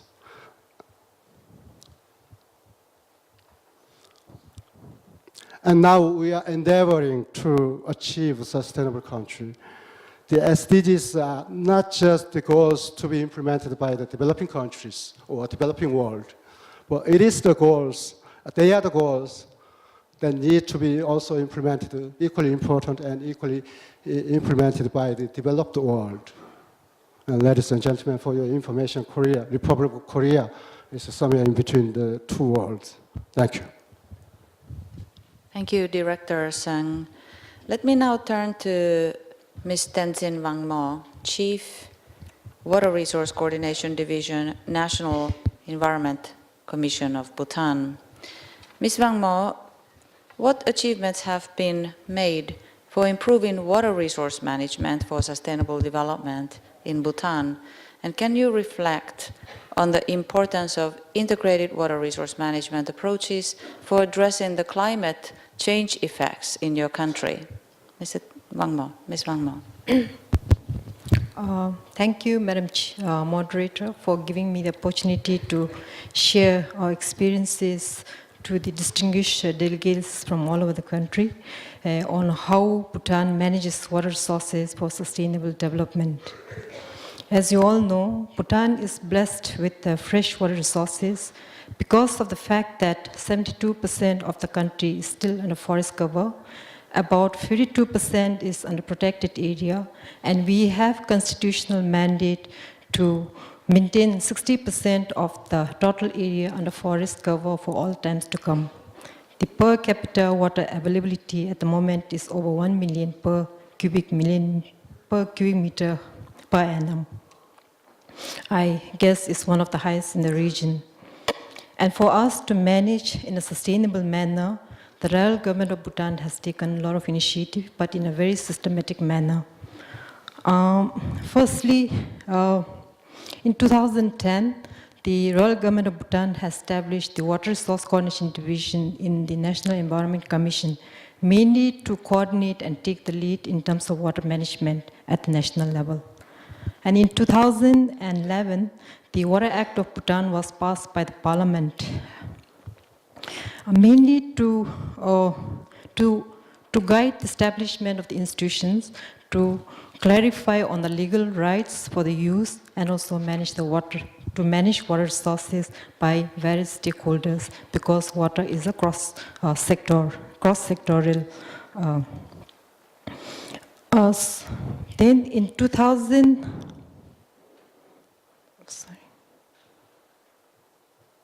Then in 2014, we have also come up with the water regulation of Bhutan, and this was approved by the National Environment Commission, and then the water regulation detailed out the mandates, roles and responsibilities of the various stakeholders who are involved in water management. In terms of the approach to water management, the Act required us to take an integrated approach, and that to using hydrological river basin as a unit for management. So in line with the Water Act of Bhutan 2011, we have prepared National Integrated Water Resource Management Plan in 2016 with the technical support from the Asian Development Bank. The National Integrated Water Resource Management establishes a foundation and a framework for coordinated planning, implementation, and monitoring of the water resource management and development to ensure water security in the country. It is grounded on 5 key dimensions of the Water Security Index that has been developed by the Asian Water Development Outlook. That is ensuring rural water security, urban water security, economic water security, environmental water security, and also building disaster resilience. And this has provided a basis for comprehensive planning, monitoring, coordination, and also serving as a decision-making tool. So currently, we are in the process of preparing, because we have a 5-year planning cycle. So currently, we are towards the last year of the 11th 5-year plan, and we are in the process of preparing the 12th 5-year plan. So in order to, because we can't afford to have a lot of plans at a national level or at a local level, so we try to mainstream into our development planning cycle. So in terms of ensuring water security in the country, we have the water is adopted as one of the main national key result area in the 12th 5-year plan, and then the water security index has been adopted as a key performance indicator in the 12th 5-year plan. So that's how we have tried to mainstream water dimension into the national 5-year planning cycle. And also because water is so important, that has been recognized at the national level. So in the 12th 5-year plan, the government has also approved coming up with water as one of the flagship program in the 12th 5-year plan. So we are also working on that.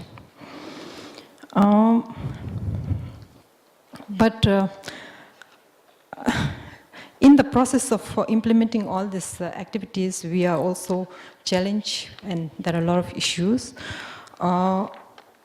One of the biggest challenge that we had was because we are looking at a national level, we are trying to put things in a very comprehensive manner. So data has been one of the major challenge that we had, because just now there are a lot of sectors involved in water management, and data is being collected by different stakeholders, and this we have not been able to put it together comprehensively at a national level. So this is one of the challenge.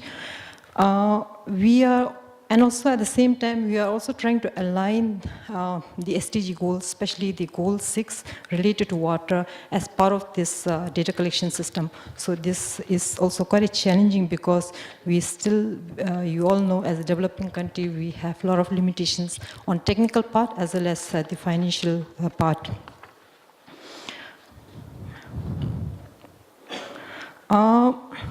And also, one of the challenges that we have at the moment is, of course, we have very clear policies and legislations, but in order to make decisions, there's a lack of science-based data. So,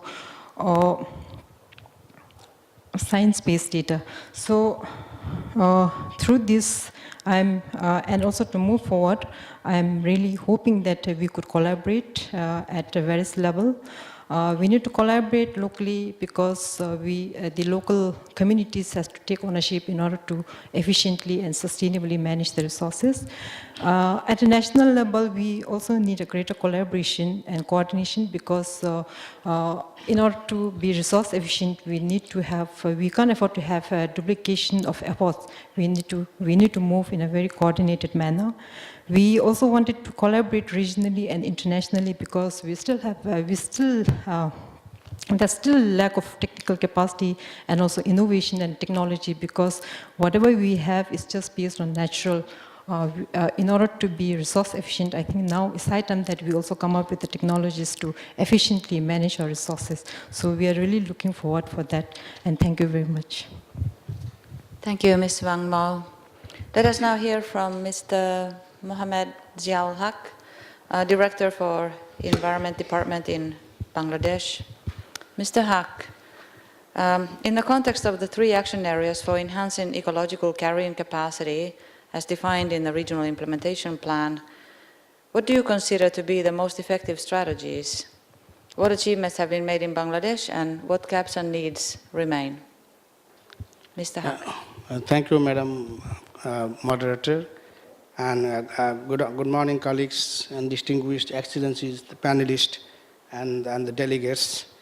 As the moderator has mentioned, that I would like to touch upon some of the issues related to ecological carrying capacity. And in fact, we are aware that over the last 2 decades, the countries in Asia and the Pacific have been putting greater emphasis on rapid economic growth and prosperity, which has caused growing the consumption of natural resources at the expense of ecological carrying capacity. And it is also a fact that huge socioeconomic activities to meet the demand of growing populations is one of the key factors to compromise our ecological carrying capacity. But at the same time, we have to acknowledge the fact the progress made so far over the last 5-6 years in terms of by the government, non-state actors, the communities who have been putting sincere efforts towards harmonizing the economic development, prosperity with environmental sustainability. And the excellencies have already pointed out those issues in previous occasions. And we also feel that the countries in Asia and the Pacific, they have put, again, the sincere efforts in terms of policy harmonization. And in fact, they have developed and promulgated the national policies, sectoral policies, action plans, strategies, some standing orders, as well as legal instrument. They already put in place. They have been put in place by the countries in line with the pursuits of green growth and climate compatible development. And in doing so, we see that special attentions have been paid to the special circumstances and the situations for the sustainable development of mountain ecosystems of landlocked developing countries, the low-lying and flood-plain ecosystems of least developed countries, small island developing states, as well as some other ecosystems in some other developing countries in this region. And I feel that the countries are making good efforts, and they are trying to build the national capacity in implementing those strategies, policies, and legal instruments they have already put forward in their respective countries. And they have also taken up concrete projects, programs to implement those policies, strategies, and legal instruments. Other important issue I would like to raise here, that in order to minimize the negative environmental impacts of any development projects or initiatives, and to facilitate a sustainable development, we see that the environmental impact assessment and in some cases strategic environmental assessment have been made mandatory for those countries. And in fact, while designing any development projects or initiatives, it is mandatory for any agencies or any entrepreneurs to carry forward the environmental impact assessment and, if necessary, the strategic environmental assessment. And we see that this provision has made significant contribution to maintaining the critical function of the ecosystem and the natural environment in those countries. And on the other hand, we also see that a great deal of activities have been going on climate change adaptation and mitigation to achieve, actually aiming to achieve the low carbon sustainable, low carbon climate resilient development. And we see that the specific sectors have been identified, and there are priority areas identified in these sectors like agriculture, fisheries, water resources, infrastructure, health, and those sectors are getting the attention for specific interventions on the ground.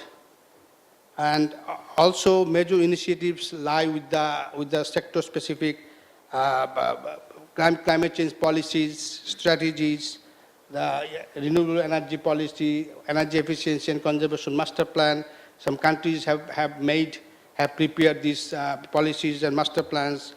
And at the same time, the most importantly, the nationally determined contributions that the countries have put forward before the Paris Climate Conference in 2015.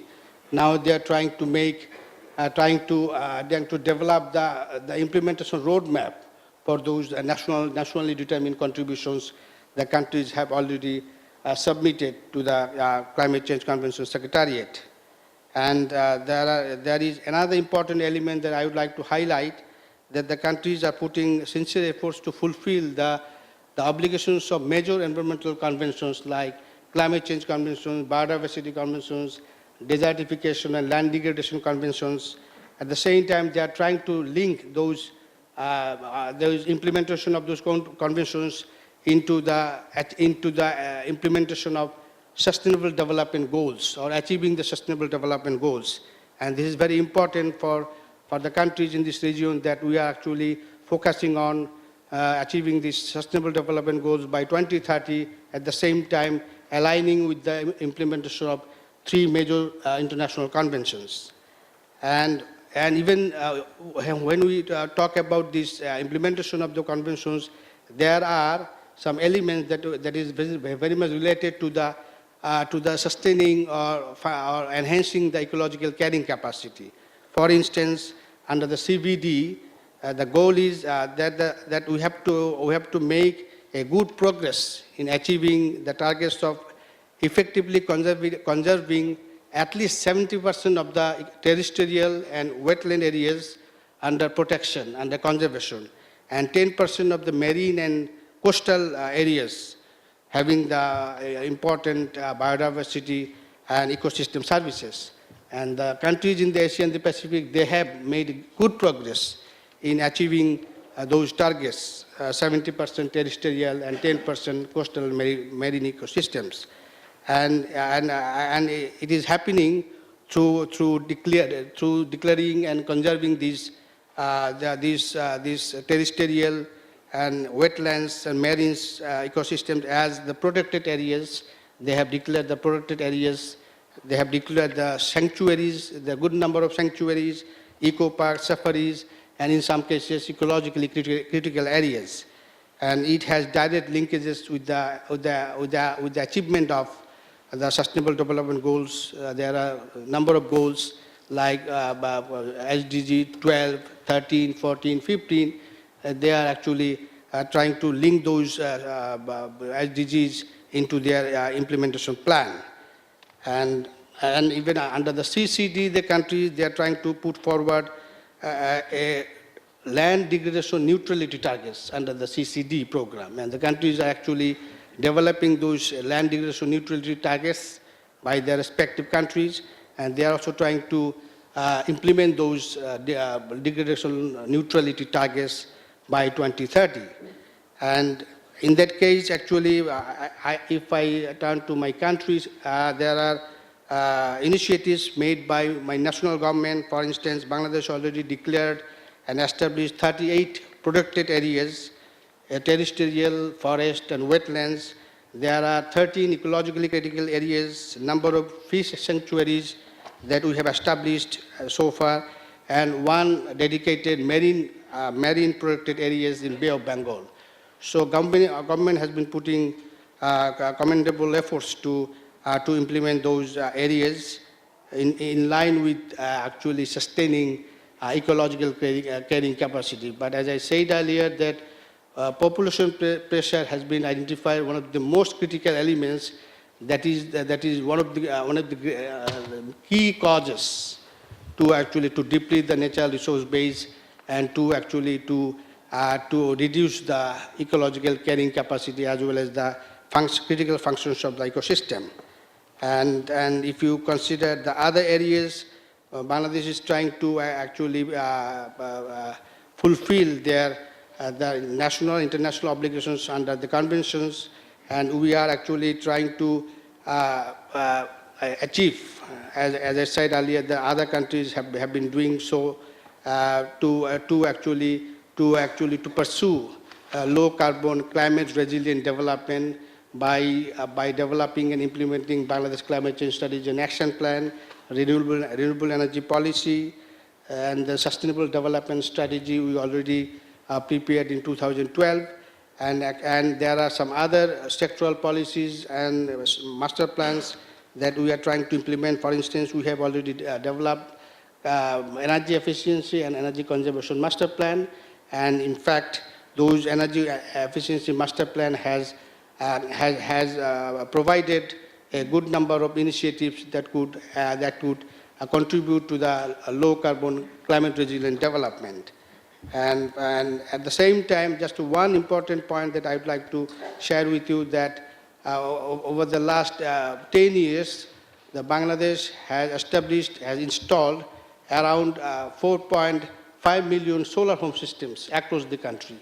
Over 4.5 million solar home systems, and it is actually providing the electricity to the off-grid areas, the remote areas, around 18 million people.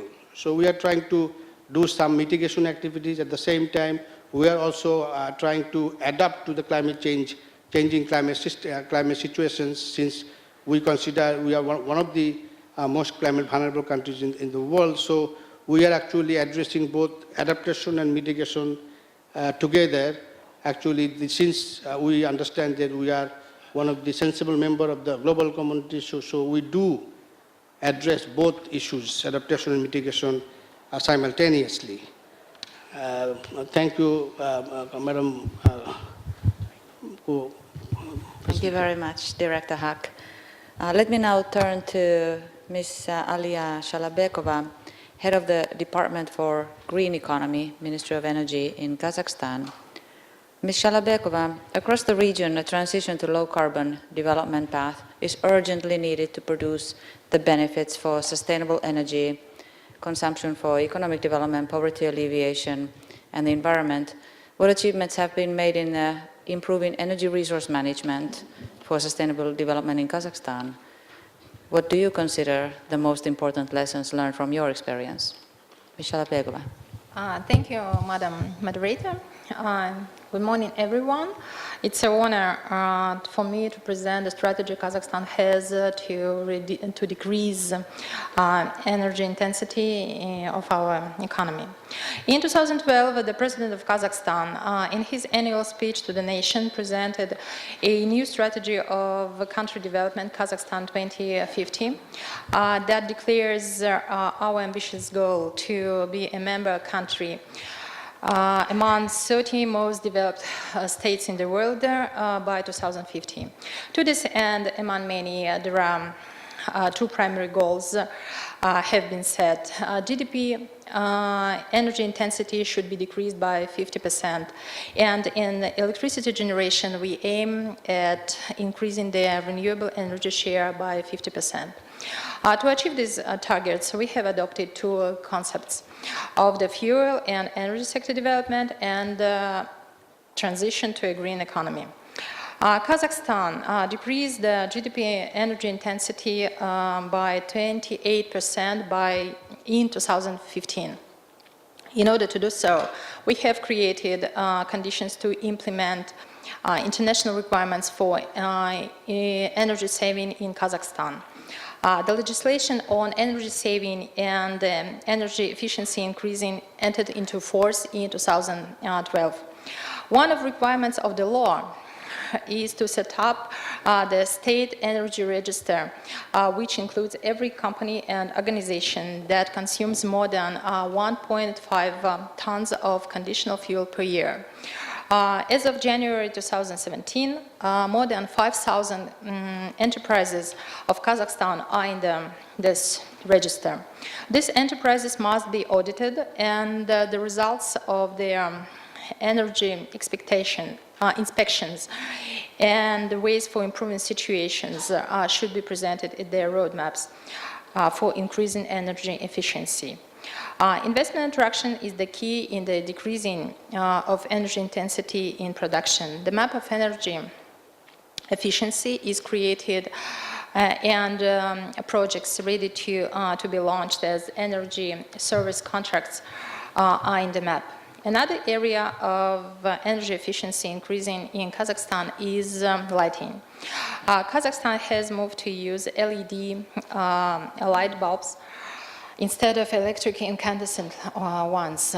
Light retrofitting is undertaken in social organizations like schools and hospitals, and for street lighting. The share of LED lighting in the country has increased from 60% in 2012 to 61% in 2016. Development and renewable energy sources is one of priorities Kazakhstan has to transit to a green economy. As I mentioned earlier, we must reach 50% share of renewable energy sources by 2015. As January of 2017, its share is about 1%, and by 2020 we aim to achieving 3%. The plan of arrangement for renewable energy plants is adopted according to renewable energy sources, capacities, electricity infrastructure readiness, and needs in electricity across the country. We consider wind power as the most achievable for development renewable energy, and then hydropower and solar power come. The required legislation for renewables development adopted in 2009 has aimed to support not only investors but also consumers of renewable energy. It is guaranteed to purchase of electricity produced by renewable energy sources. Feed-in tariffs are in place, and consumers of renewable energy sources get 50% discount for renewable energy equipment. To conclude, we have created a favorable environment for transition to a green economy, and such work is an ongoing process. Nowadays, we are about to complete the strategic plan of development of Kazakhstan till 2020. 2025, where using of energy-efficient technologies are an integral part for the modernization of Kazakhstani economy that will lead to decrease emissions and protect environment. Thank you. Thank you, Ms. Shalabekova. We have just few minutes left, and in these few minutes, I would like to still stay with Ms. Shalabekova and ask her to elaborate on the Astana Green Bridge initiative that fosters Europe-Asia-Pacific partnership in implementation of green growth. Your government is a champion in, Ms. Shalabekova, this initiative, so could you elaborate on that in few words? Thank you. As you may know, as you all know, the main focus of the Astana Green Bridge initiative is to support the green economic growth in the countries of Central Asia through international cooperation for transferring technologies, exchanging knowledge, and financial support. As the priority areas for transferring technologies of the AGBI, water management, renewable sources of energy, agriculture, energy efficiency, and waste management were chosen. The Green Bridge Partnership Program, put forward by the President of Kazakhstan in 2011, has embraced 15 countries and 16 NGOs from 9 countries. These days, Poland is about to join to the program by signing the charter in Astana. Since GBPP starting, more than 100 agreements have been signed to transfer technologies and best green practices and attract investment. To expand the number of country members of the program, international forums are held in Astana annually, where countries and international organizations can share their achievements in green economy. Along with attracting new program members this year, in collaboration with the UNDP country office and one of NGOs in Kazakhstan, the Coalition for Green Economy, we have launched a campaign to promote green economy principles and benefits of their implementation in the country. Another achievement we have accomplished is the established Center of Technology Dissemination of Green Technologies in Agriculture. Last year, more than 3,000 people, including representatives of Central Asian countries, were educated. In the future, GBPP aims at scaling up pilot projects in green economy, reviewing best practices, and improving the legislation for promoting green economic growth.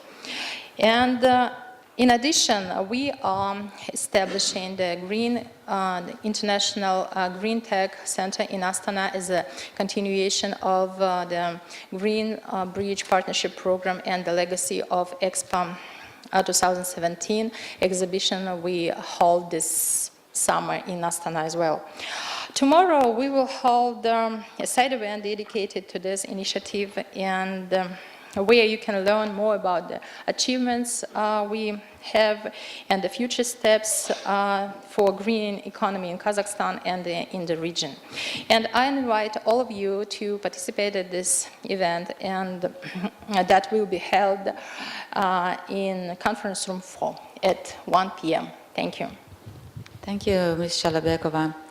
Another important initiative, the Seoul Initiative Network on Environmentally Sustainable Economic Growth, was adopted at the 5th Ministerial Conference on Environment and Development in 2005.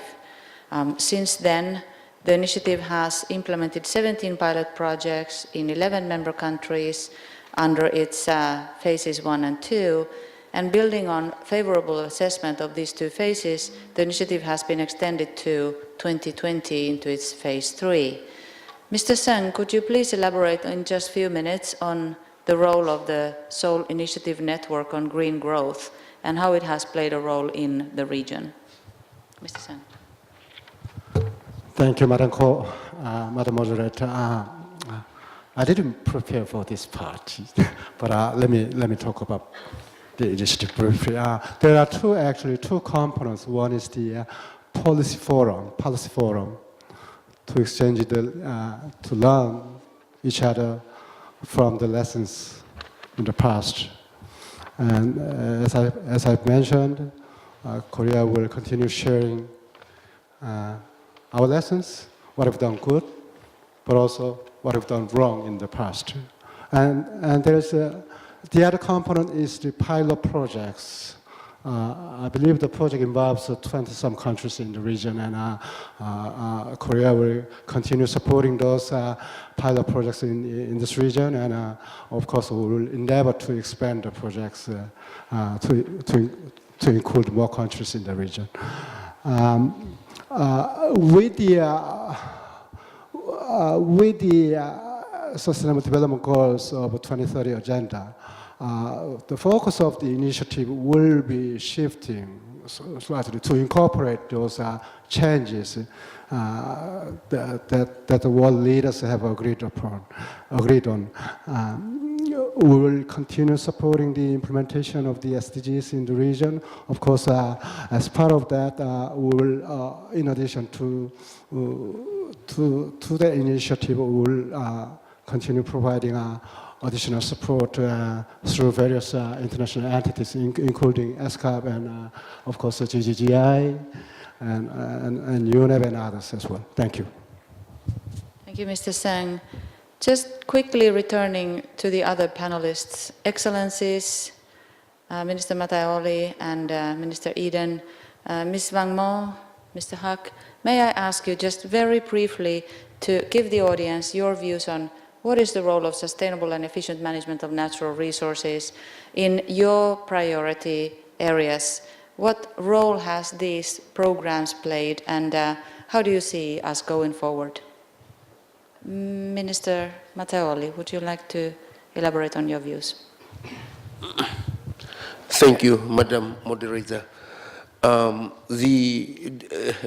developments have to go, but it has to be done in a sustainable manner. And when we have these legislations and the policies in place that would guide the developments, what developments they may be. Thank you, Moderator. Thank you very much. Excellency, please. Thank you, Madam Moderator. Just generally speaking, I'd like to say that as a small island developing state, we are most times not associated with towns and cities, but that is not so. We do have towns and cities on our small island states. We are vulnerable to the impacts of climate change. We have huge pressures put on our resources due to rapid urbanization, and we have very limited resources to handle these impacts. So I think overall it's extremely important that we mainstream and include the SDGs into our overall sustainable development plans, which will put us on the right path to sustainable and resilient towns and cities in the future. Thank you. Thank you very much. Ms. Wang Mo. Thank you, Madam Moderator.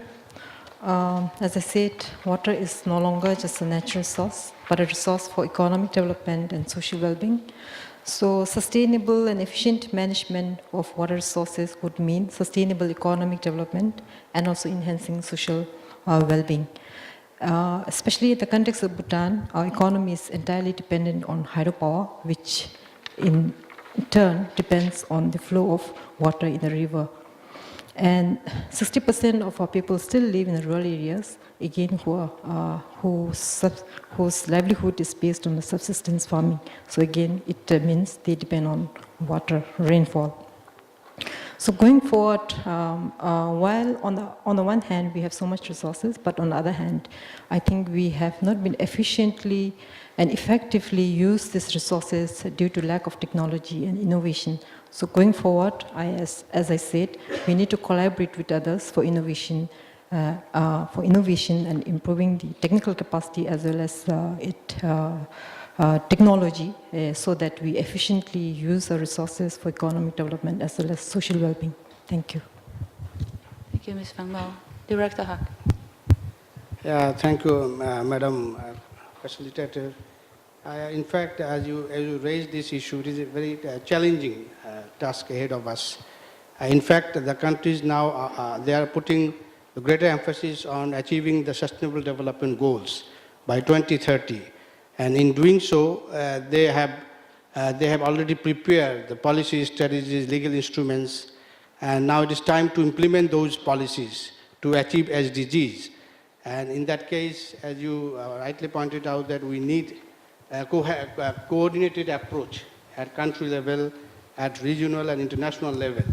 And in doing so, there are other elements that need to be considered, that while implementing those policies, strategies, and legal instruments, the countries may need resources to implement those policies and strategies. And in that case, the international cooperative initiatives, regional cooperative initiatives need to be strengthened and scaled up, and it should be delivered in a way that it actually fulfills the demands of the respective countries on the ground. Thank you, Madam Co-President. Thank you, Director Hack. I will now try and summarize some of the comments that you have mentioned, honorable panelists, and also move afterwards our speaking order back to the chair. So first of all, I was very impressed by how Minister Manateo Ali pointed out that the best methods for generating growth have come at a cost. However, Solomon Islands have taken assertive steps to address climate change impacts through policies that in-stream measures to adapt to climate change impacts there. Particularly partnerships in terms of funding initiatives have been essential in underpinning progress. Minister Eden from Fiji talked about how inclusion has been central, especially of the informal settlements in Fiji, as Fiji is incorporating green growth models. Importantly, benefits have been generated through sustainable services in terms of access to water and sanitation. An important role has been also assumed by urban building standards, transport systems, and investing in green spaces, and resilience mapping and planning has been central to ensuring impacts, measures against climate impacts. Partnerships, policy initiatives have supported implementation here as well. Director Sung emphasized how the SDGs are accounting for the need to integrate the interlinked influences of all the 17 goals, and how these now are better able to account for environmental impacts generated from growth producing programs and projects. Resource efficiency and reuse of resources have been central to the success achieved in Republic of Korea. He also touched on the green growth architecture, ESCAP's role in coordinating and developing assistance frameworks in the region, within and outside of the UN system. Chief Ms. Tenzin Wangmo outlined how geography heightens the challenges in Bhutan, particularly for water resource management, disaster resilience, and to establish water security. Bhutan's approach to this is grounded in its 5-year plan, which mainstreams the water theme throughout the plan, and has established flagship projects and programs, with data playing a key role in the effort to integrate multidisciplinary, multi-sector approaches. She called for collaboration at both local and international level to benefit from the innovation in technology and concept applications for resource efficiency. Director Hack has explained the central role that has been awarded for green growth in Bangladesh, and appreciating concrete steps that have been made in specific programs across the region to implement green growth models across landlocked, island, and low-lying country situations, and keeping the critical function of ecosystem as a central and in the forefront of those initiatives. He noted that efforts of these countries are also made to develop implementation plans to move forward to meet the nationally determined contribution commitments and SDGs, with the vision to enhance the ecological carrying capacity to measurable targets. We have also heard that in Bangladesh, solar systems off-grid have been now generating electricity for more than 18 million people. In Kazakhstan, policy measures have been implemented to increase the share of renewable energy and in energy production, and energy-saving measures through LED bulbs and registration of energy use have been successful in generating quite a significant increase in terms of energy efficiency.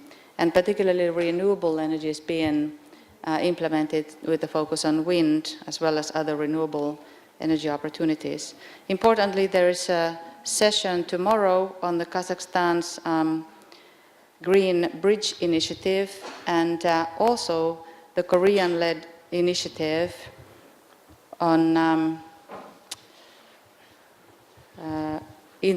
the network for environmental sustainability has been discussed in the background documents for the session.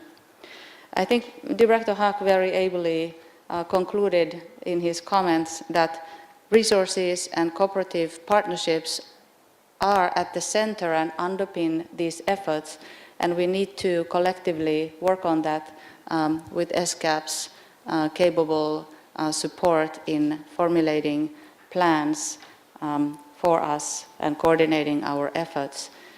With these comments, I would like to turn back to Chair Minister Eden the floor.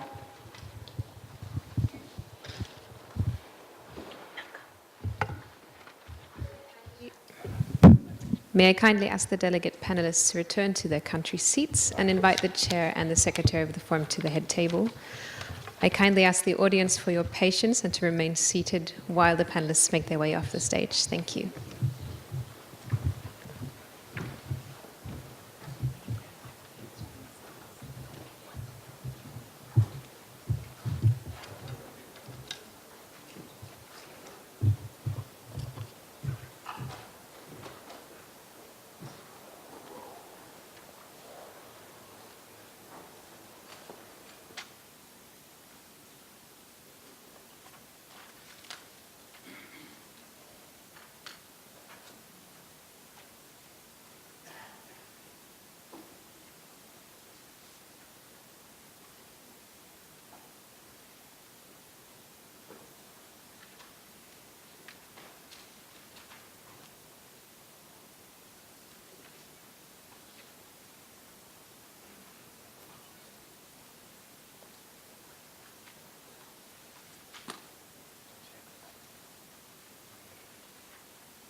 Excellencies, distinguished delegates, ladies and gentlemen, I am now pleased to invite the distinguished delegates to intervene on Agenda Item 2, Review of Implementation.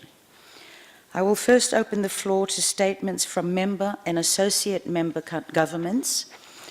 Once all country statements have been made, I will invite statements from intergovernmental bodies, after which I will open the floor to representatives of UN bodies and specialized agencies, and finally to designated representatives of civil society, major groups, and other stakeholders.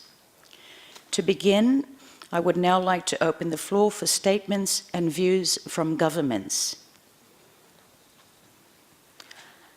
I recognize the distinguished delegate from Indonesia.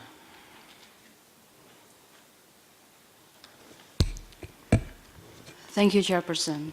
Since this is my first floor taking, let me congratulate you to be selected as a chair of this meeting. Without a doubt, region of Asia and the Pacific, like other regions, has undergone rapid and fundamental shift in the way we consume, produce, and live our daily life. We have witnessed an accelerated process of globalization that has brought tremendous benefit for people living in both the developed and developing world.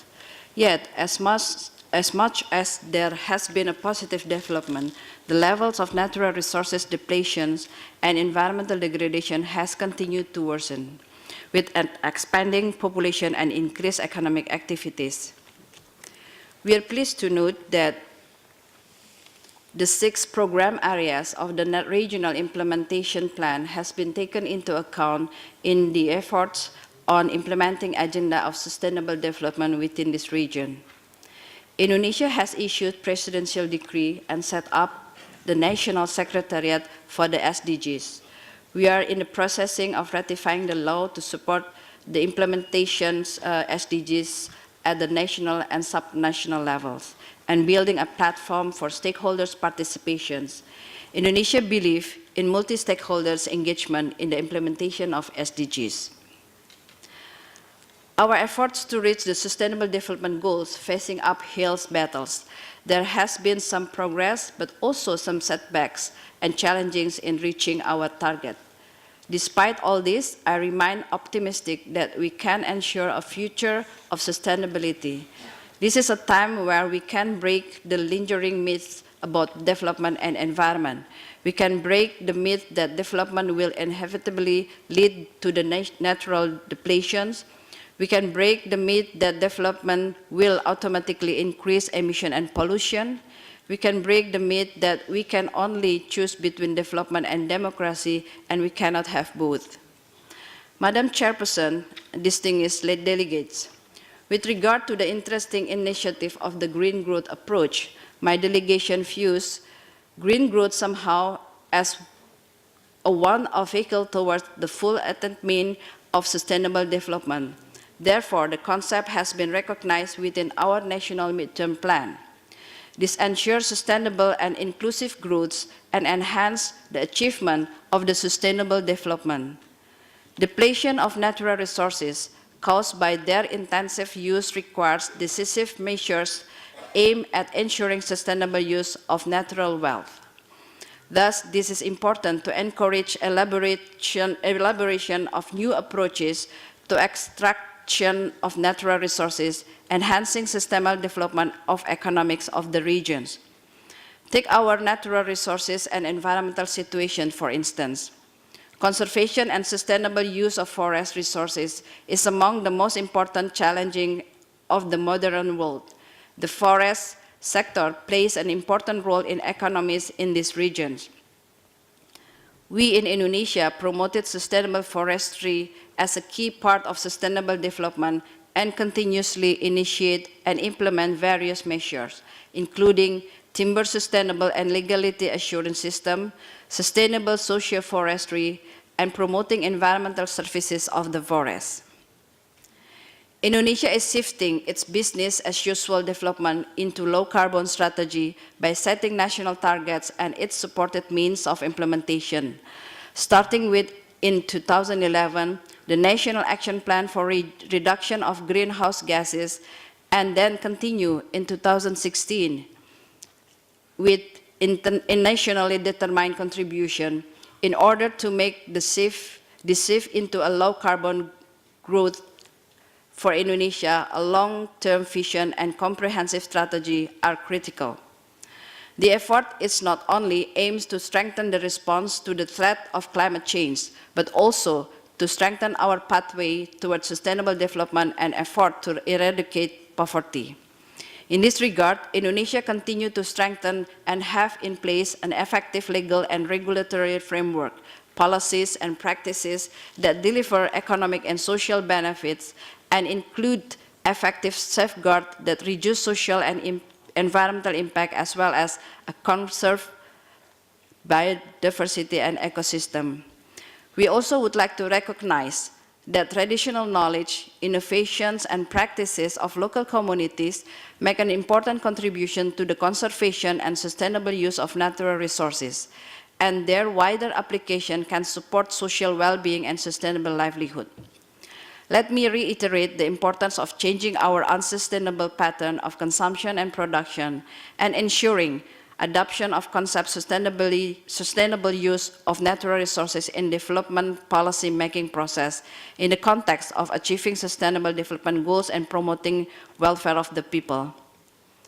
I look forward to having a concrete and workable agenda after this meeting, inviting all major stakeholders, including youth, as the keepers of our futures. We have to ensure that our program, including capacity building, are in place and means of implementation, including financing, is assured. This is what people are waiting for, such a long discussion. We must preserve the momentum and immediately work together to implement the resource efficiency and pollution-free agenda within this region. I thank you, Madam Chairperson. Thank you, distinguished delegate from Indonesia. Now I invite the distinguished delegate from the Russian Federation.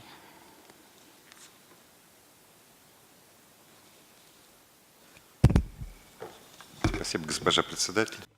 Thank you, Madam Chairman. First of all, I would like to congratulate you to your election on this important personnel conference, and obviously under your guidance, we will be successful in doing the work of this meeting of senior advisors. The full text of the statement by the Russian Federation will be available, and my country, in accordance with the crisis which poses a threat to the possibility of sustainable development, the further degradation of the environmental systems will lead to the destabilization of the biosphere, the loss of integrity, ability to support the environment. In this area, Russian diplomacy defines our policy in ensuring sustainable development. The Russian Federation is supporting the improvement of the legal basis for protecting the biosphere. And of course, there are many normative acts in the doctrine of the Russian Federation. The rules and regulations of the Russian Federation, international treaties, under the auspices of the administration of the President of the Russian Federation. I'd like to point out that this year is the year of the environment, and we have provided funding for measures to be taken to protect the environment in the aims of sustainable development at federal, regional, and local levels. I would like just to mention a few points concerning the working document of the conference, particularly document ESCAP MCD 71. There is an appeal in the document to the countries concerned, the stakeholder engagement, to get more involved in dealing with water problems of a transboundary character, particularly oceans. And I would like to point out that this work must take account of the distribution of the workload among the structures of the UN and implement the practices in compliance with the practices existing in the UN system. Improving energy resource management for sustainable development is particularly important, and we emphasize our position that the achievement of sustainable energy development in the APR and throughout the world is only possible through effective work being done in parallel with all the SDG 7s concerning sources, universal access to sources of energy, renewable energy development, enhancement of energy efficiency. And in this context, we think that artificial obstacles should not be put up to the development of any kind of power generation and the use of various energy carriers. This development should be carried out in accordance with the existing resources in the various countries and regions and their possibilities. regarding the social development, enhancing the resilience of socioeconomic development to climate change, we think that profile areas should be carried out in accordance with ESCAP activities under the UNFCCC in accordance with the agreements and should meet the priorities of the member states of ESCAP. Thank you for your attention. Thank you, distinguished delegate from Russian Federation. Are there any other governments who wish to speak before I open the floor to intergovernmental bodies?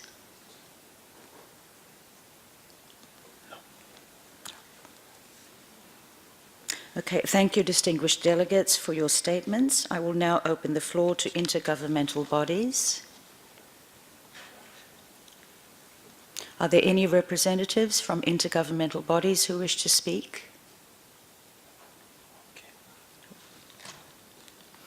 I will now open the floor to UN bodies and specialized agencies. Do we have any UN bodies or specialized agencies who wish to speak?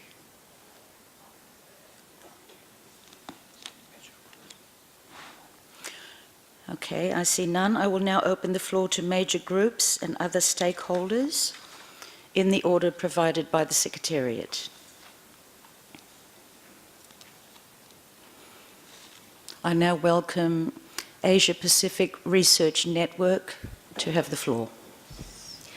Thank you, Madam Chair. I am Marjorie Pamintuan of APRN, and I speak for APRSEM and the CSO Forum. More than 60 CSOs from diverse constituencies in the region met in Bangkok yesterday for the CSO Forum on Environment. We deeply appreciate the space provided to us by ESCAP and the UNEP.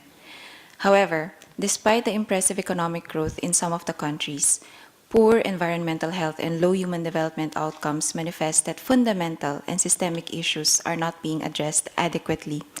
We believe that a pollution-free and resource-efficient planet cannot be achieved without addressing these systemic issues. What are they? Poverty, inequality, and gender gaps prevent marginalized sectors and communities to effectively participate in pollution and resource efficiency measures because of their lack of access to resources and decision-making spaces. Corporations and trade agreements work in tandem to weaken public services, restrict people's access to natural resources and basic facilities, promote agrochemicals and extractive industries, and concentrate wealth and power in fewer and fewer hands. Militarism also has to be addressed because of its pollutive and climate-altering impacts, and it has been used historically to enforce the current unsustainable production and consumption systems. We are of the firm opinion that a pollution-free and resource-efficient region cannot be achieved unless we comprehensively address these systemic issues in a development justice framework, expediting transitions in economic justice, social and gender justice, ecological justice, redistributive justice, and accountability to people. We would also like to draw your attention to the Regional Implementation Plan adopted at MCED 6 Astana in 2010. We are pained to note limited progress on the plan, also reflected by the fact that only 13 out of the 62 members and associated members responded to the survey to measure progress on the agenda. We call for alignment of the review of implementation of UNEA and MCED resolutions with the tools, indicators, and review framework adopted for the SDGs, and expect concrete action to be taken on the 9 policy pathways suggested. We call for better coherence in the regional environmental UN processes, and we welcome the Ministerial Summit as a concrete step. We also underline that ESCAP and UNEP should envision a greater role of communities, people's movements, and CSOs in response to their contribution to fighting pollution, achieving resource efficiency, and more importantly, achieving development justice for the peoples of the region. Thank you very much. Thank you very much, representative of Asia Pacific Research Network. I now invite the representative of Pesticide Action Network Asia Pacific. You have the floor. Thank you, Chair. I'm Deepa Ravindran from Pan Asia Pacific, representing the Farmers' Constituency of Asia Pacific Regional CSO Engagement Mechanism. The Farmers' Constituency is concerned that the UN definition of pollution does not fully capture our realities and how we are experiencing pollution. Thus, will not be able to achieve the SDG plans. One of our root causes of the problems are agrochemical industries that pollute our land, water, and environment, and will impact the SDG goals, particularly goals number 1, 2, 3, 5, 6, 12, 13, and 15. In addition, the fourth session of the International Conference on Chemicals Management, ICCM4, recognized that highly hazardous pesticides are an issue of concern, acknowledging that they cause adverse human health and environmental effects in many countries, particularly in low-income and middle-income countries, and supported concentrated action to address them, encouraging an emphasis on promoting agroecological-based alternatives. Thus, the use of highly hazardous pesticides, chemical fertilizers, and genetically modified organisms are affecting our health, our children's health, and our environment. Some of these are even contributing to climate change. The profits of these chemicals are only benefiting a few corporations that are continuing to poison our environment, and they have been consolidating their control on food and agriculture and markets. We are concerned on large-scale land and resource grabbing, trade investment agreements, corporate capture, militarism, conflict, as well as patriarchy and fundamentalism are affecting the livelihoods of farmers and small food producers. Our small food producers are facing displacement, harassment when they refuse to move away from their lands, and even death.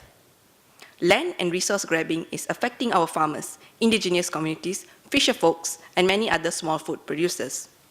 Unfortunately, there seems to be a lack of discussion and plans on pollution of agrochemicals and pervasive problems on biodiversity, local and natural ecosystems that are impacting food chains and people's health. It is hitting hard the most marginalized and vulnerable sectors of our society whose lives are dependent on their respective ecosystems. In addition, we would like to suggest strong policies and implementation of agroecology and to support farmer movements that are advancing agroecology, that are contributing to the health of the people, healthy soils, water, air, and the environment, as well as contributing to the adaptation of climate change. We demand genuine agrarian reform that will be critical for women and men farmers' rights to livelihood and life. Thank you, Chair. Thank you. Thank you very much, Representative of Pesticide Action Network Asia Pacific. I now invite the representative of Tebba. You have the floor.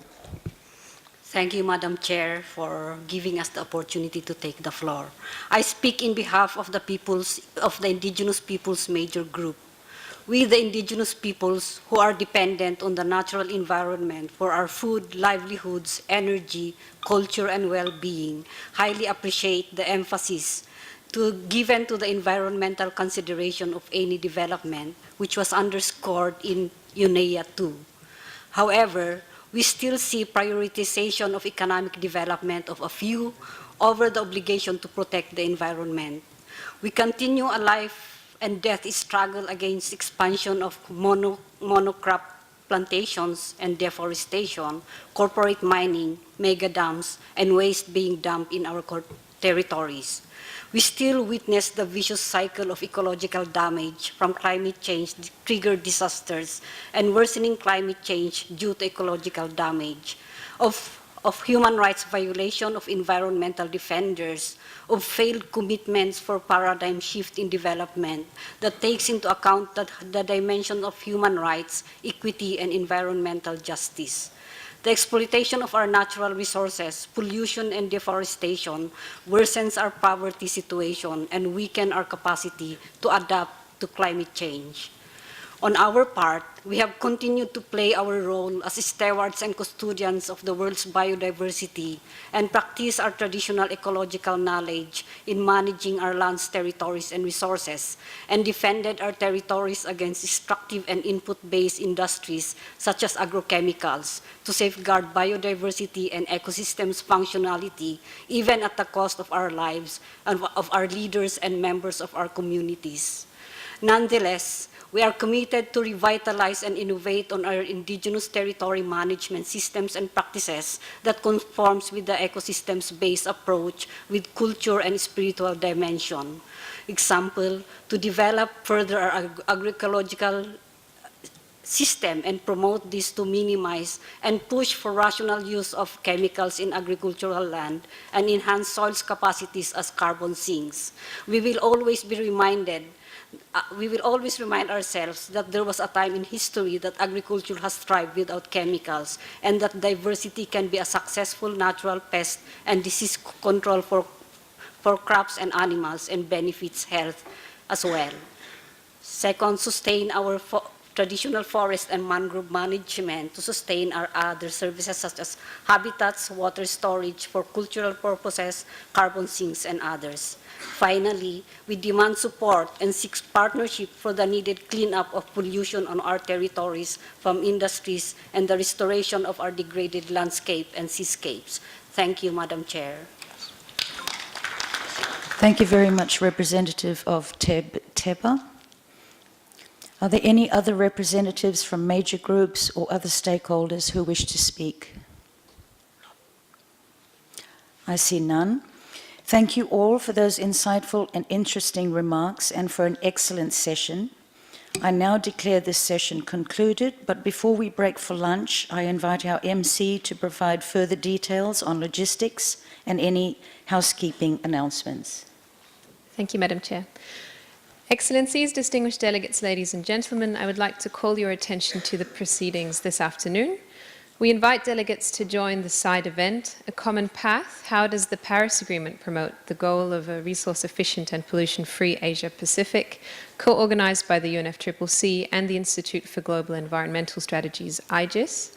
The event will discuss synergies between the global climate and sustainable development agendas. The event will be held during the lunch break from 12:45 to 2 p.m. in Conference Room 4. Please make your way down the escalators and turn left on level 1. Lunch will not be provided at the side event, so we invite you to visit our cafeteria on the first floor instead. I also invite all delegates to visit the Pavilion of Partnership Exhibitions, located on all 3 floors of the conference center. On the first floor, you'll find a special installation on marine pollution, and on the ground floor, we invite you to visit an exhibition on resource-efficient and pollution-free urban transport. Kindly be reminded to visit the UNFCCC booth to calculate and offset your emissions. And for participants entitled to DSA, kindly visit the DSA payment counter in front of Conference Room 2 during the break. We will resume here in Conference Room 2 after lunch at 2 p.m. sharp to consider Agenda Item 3, Policy Perspectives Towards a Resource-Efficient Asia-Pacific Region. Kindly return on time after lunch and the side event to avoid any delays. Thank you very much. Thank you, MC. Let us now take a break for lunch, and we will resume the meeting promptly at 2 p.m., please. The meeting is adjourned.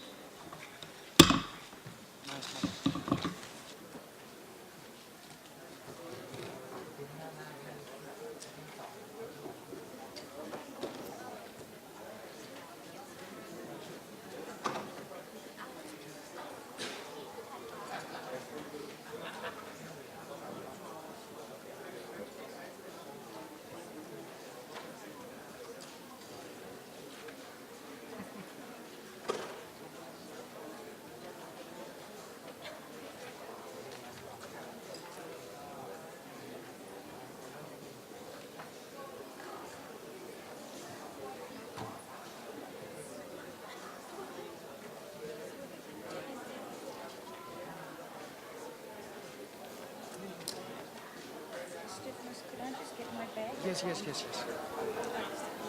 was at the table for the cafeteria. Okay. We want to take 10-15 minutes to go through a rehearsal of the last session again. Okay. And then come with us now, yeah? Okay. And, You're and going to then do we that take now you, and then? yeah, now. And then we Okay. take you for lunch, yes?